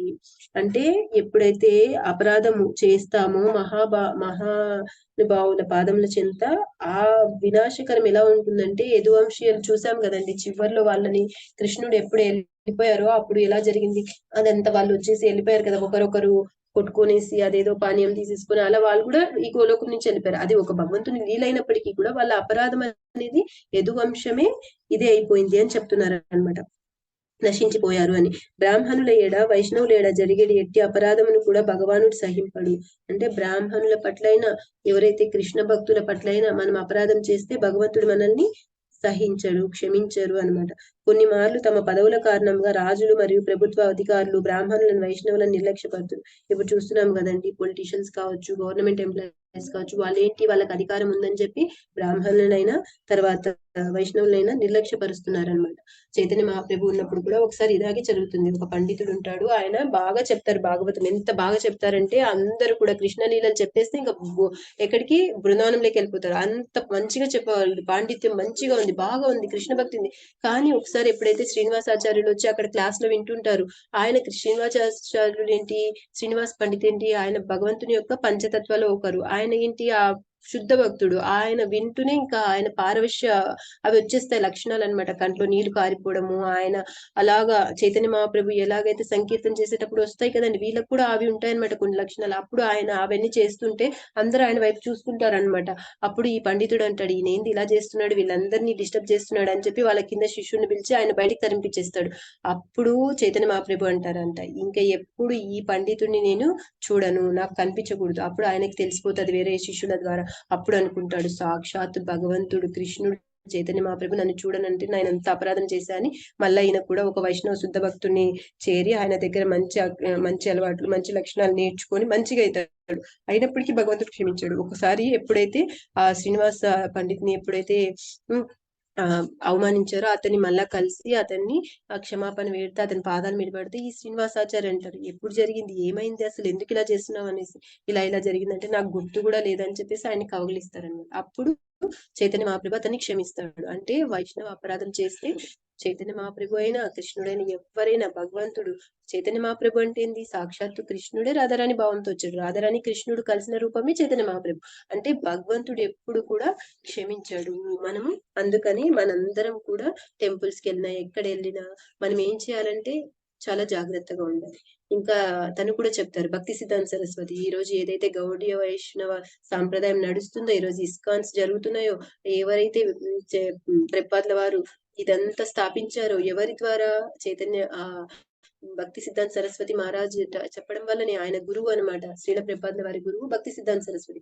ఆయన చెప్పడం వల్లే ఇంత చేశారు. ఈ రోజు మనం ఇక్కడ చదువుతున్నాం, ఇదంతా చేస్తున్నామంటే ఆయన వల్లే. ఆయన కూడా చెప్పారంట, ఒకసారి టెంపుల్ కన్స్ట్రక్షన్ అయిపోతుంది, ఒక కృష్ణ భక్తుడే అంతా నిర్మించి ఉంటాడు, కలెక్షన్స్ అన్ని చేసి. కానీ అతను ఏమై ఉంటాడంటే ఒక అమ్మాయి పట్ల ఆకర్షితుడైపోయి ఉంటాడు. అప్పుడు ఆ టెంపుల్ లో వాళ్ళు, మిగతా వాళ్ళ భక్తులు అతన్ని తరిమేస్తారు. ఎప్పుడైతే ఆ టెంపుల్ ఇనాగ్రేషన్ అప్పుడు, ఓపెనింగ్ అప్పుడు భక్తి సిద్ధాంత సరస్వతి మహారాజ్ వస్తారు. అప్పుడు చూస్తారనమాట. చూస్తే ఇతను ఉండడు. అతని పేరు పిలిచి అడుగుతారు, లేరండి అంటే. ఏమైందంటే అతను చాలా ఇదైపోయాడు, అతను తరిమేశాము. ఏమైందంటే ఇట్లా అని చెప్తారనమాట. అరే మీరు ఏం చేస్తున్నారు, అతను ఎంత కష్టపడి దీన్ని కోసం ఇంత చేశారు, ఎప్పుడైనా మీరు గుర్తుపెట్టుకోండి, ఎన్ని చేశారో వాళ్ళు, అది కాదు, వాళ్ళలో ఉన్న మంచి గుణంని చూడండి, చెడు గుణంని కాదు, మంచి గుణంని చూడండి అని. అట్లా మనం కూడా వైష్ణవులకి ఎన్ని మిస్టేక్స్ చేసినా మనకు అనవసరం, వాళ్ళలో మంచి గుణాన్ని మనం అలవర్చుకోవాలి అనమాట. మనకి భగవద్గీతలో కూడా ఒక చోట ప్రపాద వారు చెప్తారు, కుక్క మాంసం తింటున్నప్పటికీ వ్యక్తి అయినప్పటికీ అతను హరినామం చేస్తున్నారు అంటే మనము అతనికి ఆ హరినామం చేస్తున్నాడు కదా, కృష్ణుడి దగ్గరికి వచ్చారు కదా, అతను మారుతాడు ఏదో ఒక రోజు. అది కృష్ణుడి డ్యూటీ, మన డ్యూటీ కాదు కదా. ఇప్పుడు ఒక అతను రోడ్డు పైన తప్పు చేశాడు, హత్య చేశాడు, మనం పోయి హత్య చేస్తామా, కాల్ చేస్తామా పిస్టోల్ తో, మనల్ని కూడా జైలు వేస్తారు, మనం కూడా హంతకులం అయిపోతాం. అదే ఎవరైతే మిలిటరీ ఆఫీసరో లేదా పోలీసు అతను ఉన్నారనుకోండి, అతన్ని దండించవచ్చు. అప్పుడు అది అతని సమస్య కాదు, అతనికి ఆ డ్యూటీ ఇవ్వబడింది. అలాగా మనకి ఆ డ్యూటీ ఇవ్వబడలేదు కాబట్టి మనము వాళ్ళలో చెడు గుణాలు చూడకూడదు. వాళ్ళు హరినామం చేస్తున్నారు, గుడికి వస్తున్నారు, ప్రసాదం తింటున్నారు, గురువుతో మాట్లాడుతున్నారంటే గురువు చూసుకుంటారు, కృష్ణుడు చూసుకుంటారు, అది వాళ్ళ డ్యూటీ. మనం చూడాల్సింది వాళ్ళలో మంచి క్వాలిటీ. వాళ్ళలో చెడు చూస్తున్నామంటే మనం కూడా అపరాధ చేస్తున్నట్టే. అందుకే వైష్ణవ అపరాధ చేయకూడదు, చాలా జాగ్రత్తగా ఉండాలని మనకి ఈ శ్లోకం ద్వారా మనకు పృథు మహారాజు చెప్తున్నారనమాట. ఇంకా బ్రాహ్మణులను, వైష్ణవులను నిర్లక్ష్యపరచకూడదు మనము. ఆ అపరాధం వలన తాము నశించిపోవద్దుననే విషయం నెరుగకై వారట్లు చేయదు. ఎప్పుడైతే వైష్ణవుల పట్ల, బ్రాహ్మణుల పట్ల ఈ పొలిటీషియన్స్ కావచ్చు, ప్రభుత్వ అధికారులు కావచ్చు, ఇవన్నీ చేస్తున్నారు, అలా చేయడం వల్ల ఏమైతుంది, వాళ్ళే నశించిపోతారు, వాళ్ళకేం కాదనమాట. అంటే మనం అపరాధం చేస్తున్నామంటే మనం నశించిపోతాం, మన భక్తి నశించిపోతుంది, వాళ్ళకేం కాదు.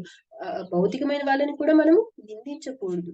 ఎందుకంటే ఆ నింద స్థుతి మనం చేయకూడదు. ఎప్పుడైతే భక్తిలోకి వచ్చామో ఓర్పుగా ఉండాలి. ఇంకా భక్తిలో ముందుకు వెళ్ళే వాళ్ళని చూసి జలస్ కూడా పడకూడదు. భక్తిలో ముందుకు వెళ్తున్నారా, మనకు ఒక రోజు వస్తుంది, వేచి ఉండాలి. కాబట్టి వాళ్ళని చూసి మనము అప్రిషియేట్ చేయాలి, వాళ్ళని పొగడాలి. ఇప్పుడు ఎవరితో అయినా మనకి చాలా వైరం ఉందనుకోండి, వైష్ణవులైనా కానీ భౌతికమైన వాళ్ళని మనం పొగడాలి. అప్పుడు మనలో ఉన్న గుణాలు వెళ్ళిపోతాయి. అప్పుడు వాళ్ళతో మనకి ద్వేషం ఉండదు, మనకి అసూయ జలస్ ఉండదు. Hare Krishna Mataji. Hare Krishna Krishna Krishna Hare Hare, Hare Rama Rama Rama Hare Hare. Hare Krishna Mataji. Thank you Sumana Mataji and Balgon Prabhuji giving this opportunity. నన్ను క్షమించండి ఏవైనా తప్పులు మాట్లాడింటే. ఏదైనా మీకు మంచి దొరికిందంటే అది బాల్గోంద ప్రభుజీ, సుమనా మాతాజీ, ఇంకా కృష్ణుడి యొక్క mercy. Hare Krishna Mataji. Thank you Mataji. Hare Krishna Mataji. Wonderful wonderful, no words Mataji. అసలు అప్పటికప్పుడు మీరు అట్లా తీసుకుని చెప్పారంటే మీకు ఎంత నాలెడ్జ్ ఉందో తెలుస్తుంది మాతాజీ. అండ్ ఎన్నో ఎగ్జాంపుల్ కోట్ చేశారు, అపరాధం గురించి చాలా క్లియర్ గా చెప్పారు మాతాజీ. చాలా చాలా బాగుంది మాతాజీ క్లాస్, వండర్ఫుల్ మాతాజీ. అంత బాల్గోంద ప్రభుజీ శిక్షణ మాతాజీ, ఆయన వర్డ్స్ మాతాజీ, నాది ఏం లేదు. ప్రపాద యొక్క కష్టం మాతాజీ. అప్పటికప్పుడు ఆన్ ద ఫ్లై ఎవరు లేరు చెప్పడానికి అంటే తీసుకోవటం చాలా గ్రేట్ మాతాజీ. అది నాలెడ్జ్ ఉంటే గానీ చేయలేరు ఎవరు. అది ఇంకొక చిన్న క్రెడిట్ మా అబ్బాయికి ఇవ్వచ్చు మాతాజీ. యాక్చువల్ గా నేను మెసేజ్ చూడలేదు, నేను పనిలో ఉన్నాను. మా పెద్ద అబ్బాయి మెసేజ్ చూసి చదివి, అమ్మా ఇది ఉంది చూడు అని చూపించి నాకు చెప్పాడు మాతాజీ. వెంటనే వచ్చి కూర్చున్నాను, నాదేమీ లేదు మాతాజీ. వండర్ఫుల్, ఆ థాట్ రావటమే గ్రేట్ మాతాజీ తనకు అసలు. అంటే ఆ కాన్ఫిడెన్స్ చూడండి మీ మీద, మా అమ్మ చెప్పగలుగుతుంది అని చెప్పి, అది చాలా వండర్ఫుల్ మాతాజీ, అమేజింగ్ అసలు. నిజంగా మాతాజీ, అప్పుడు కూడా నేను స్టార్టింగ్ లో భక్తిలో ఉన్నప్పుడు కూడా వాళ్ళు అలా అంటే భక్తిలో అంటే రాకముందు మాతాజీ, ఇంకా ఈ కాలేజ్కి రాకముందు కూడా అప్పుడు ప్రణవానంద్ ప్రభుజీ ఎవరివైనా వింటుంటే ఆ క్లాసెస్ టైమింగ్స్ వాళ్ళకి తెలుస్తాయి కదా, ఆన్లైన్ క్లాసెస్ వాళ్ళకి. అప్పుడు నాకు అవును. అది ఓపెన్ చేసి కిచెన్ లో ఉన్న అమ్మ విను మాకు నైట్ ఇవి చెప్పు అని అడిగేవారు మాతాజీ. నేను భక్తిలో ఉన్నంటే వాళ్ళు కారణం, నేను వాళ్ళకి కారణం కాదు మాతాజీ. నిజంగా గ్రేట్ మాతాజీ, చాలా బాగుంది మాతాజీ, వింటానికి చాలా సంతోషంగా ఉంది. ప్రెపార్ల వారి మెస్సీ మాతాజీ అంతా హిస్ గ్రేట్నెస్ ఆఫ్ ఎస్ పాల్గొని ప్రభు. మాతాజీ, నేను అప్పుడు చూసాను కదా, ఫస్ట్ క్లాస్ లో జాయిన్ అయింది మీరు జన్మాష్టమి సెలబ్రేషన్స్ అప్పుడు కదా మాతాజీ. అప్పుడు నేను ఒక స్టోరీ చెప్పొచ్చా అని చెప్పి అన్నాడు చాలా సార్లు పాపం. అప్పుడే అర్థమైంది మాతాజీ తనకి ఎంత ఇంట్రెస్ట్ ఉందో ఈ పాటలో. అవును Mataji. Yeah, very nice Mataji. Bless Hare చేయండి కృష్ణ. హరే హరే కృష్ణ మాతాజీ, స్వాతి మాతాజీ ప్రణామాలు. మాతాజీ. ఉషా మాతాజీ నాకు తెలియదు మీరు ఇప్పటికిప్పుడు మొదలు పెట్టారు, కానీ నాకు ఇవాళ వింటుంటే అనిపించింది మీరు అసలు ఇవాళ మాతాజీ అడిగి మొదలు పెట్టారా అని అనిపించింది మాతాజీ. అంటే అలా చెప్పేస్తూ ఉంటే అది ఏమీ ముందు ప్రిపేర్ అయింది కాదు, ప్రభుజీ లాగా చెప్పేస్తున్నారు అని అర్థమైపోయింది మాతాజీ. నాలెడ్జ్ మీలో ఉంది అంతే, మాతాజీ చెప్పినట్టు. మీరు చాలా అబ్జార్ప్షన్ ఉంది మాతాజీ మీకు. నేను రోజు క్లాస్ లో కూడా మధ్యాహ్నం వింటుంటా కదా, మీరు శ్లోకాలు కూడా చాలా బాగా పాడతారు, చాలా బాగా చెప్పారు మాతాజీ. ప్రతి పాయింట్ నిజంగా మీ అందరి ఎంకరేజ్మెంట్. మీరు లాస్ట్ క్లాస్ చెప్పినప్పుడు అన్నారు కదా మాతాజీ, ప్రభుజీతో ఈ మాతాజీ ఎవరైనా లేనప్పుడు చెప్పేయగలదు అన్నారు కదా, ఆ కాన్ఫిడెంట్ తోనే కూర్చున్నా మాతాజీ. సుమనా మాతాజీ మీరు ఇద్దరు నిజం మాతాజీ, మీరు చెప్పేయగలుగుతారు, అందుకే అన్నాను నేను ఆ మాట. ఇప్పుడు కూడా నేను నాకు తెలియకపోయినా అనుకున్నా మాతాజీకి ఇవాళ చెప్పుంటారు ఈ క్లాస్ చేయమని, తీసుకోమని మొదలు పెట్టేసి ఉంటారు అనుకున్నా.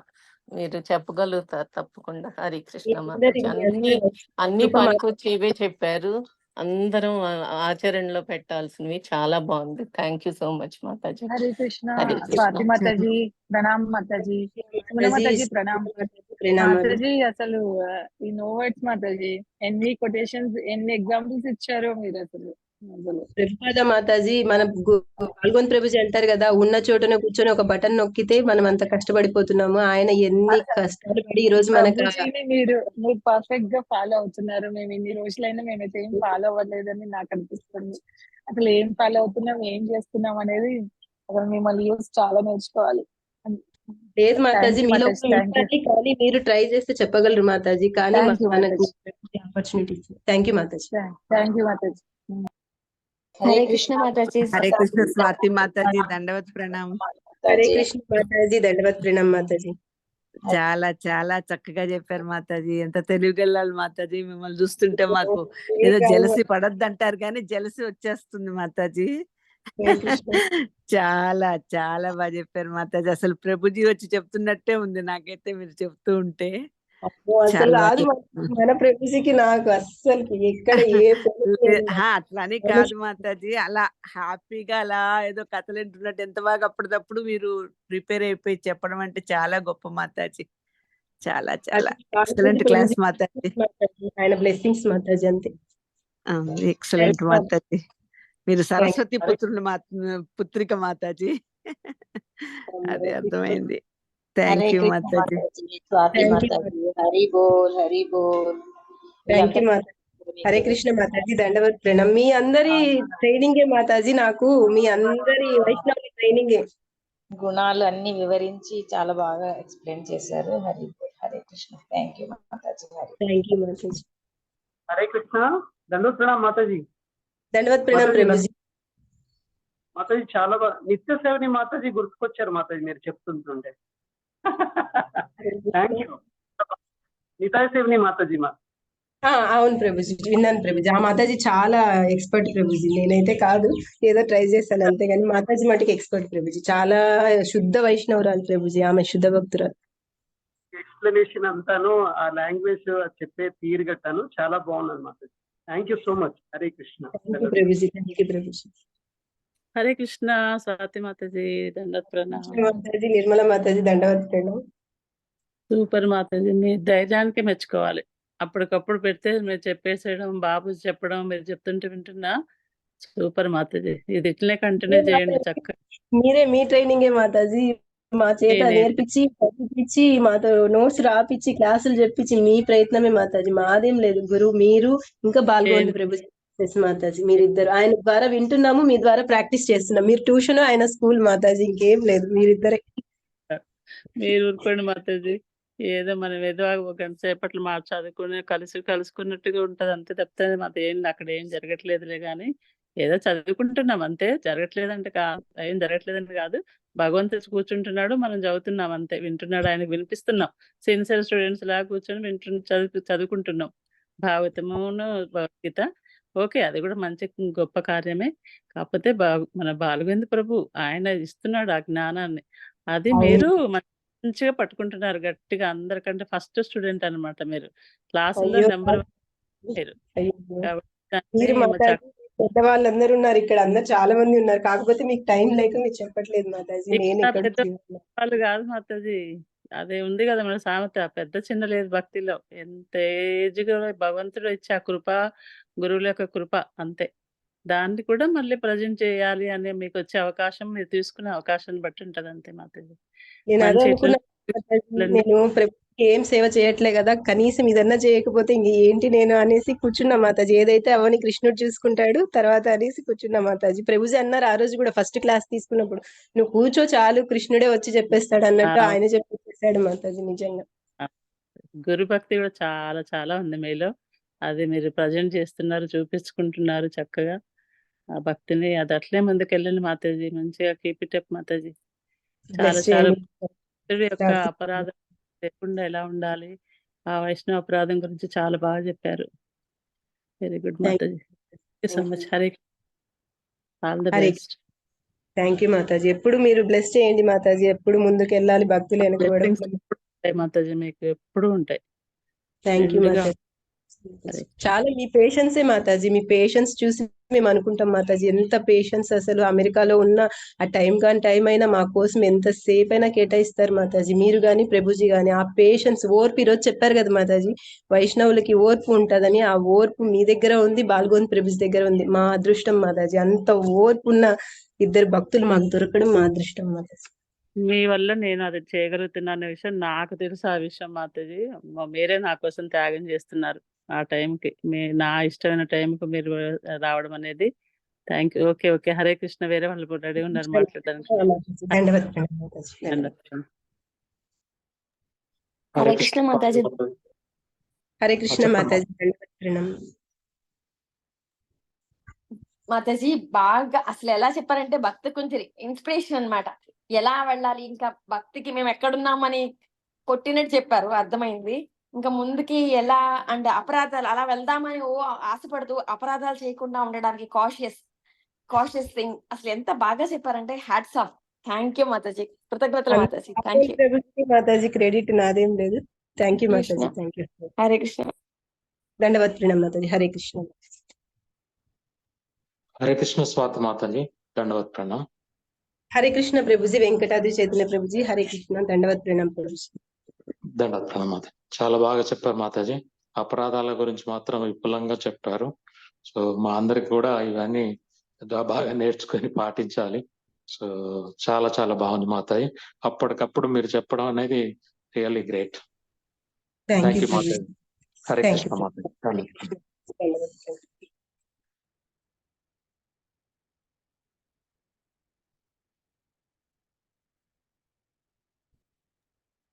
Hare Krishna Mataji and Prabhuji. So any comments, feedback, please go ahead, or else we'll end the call.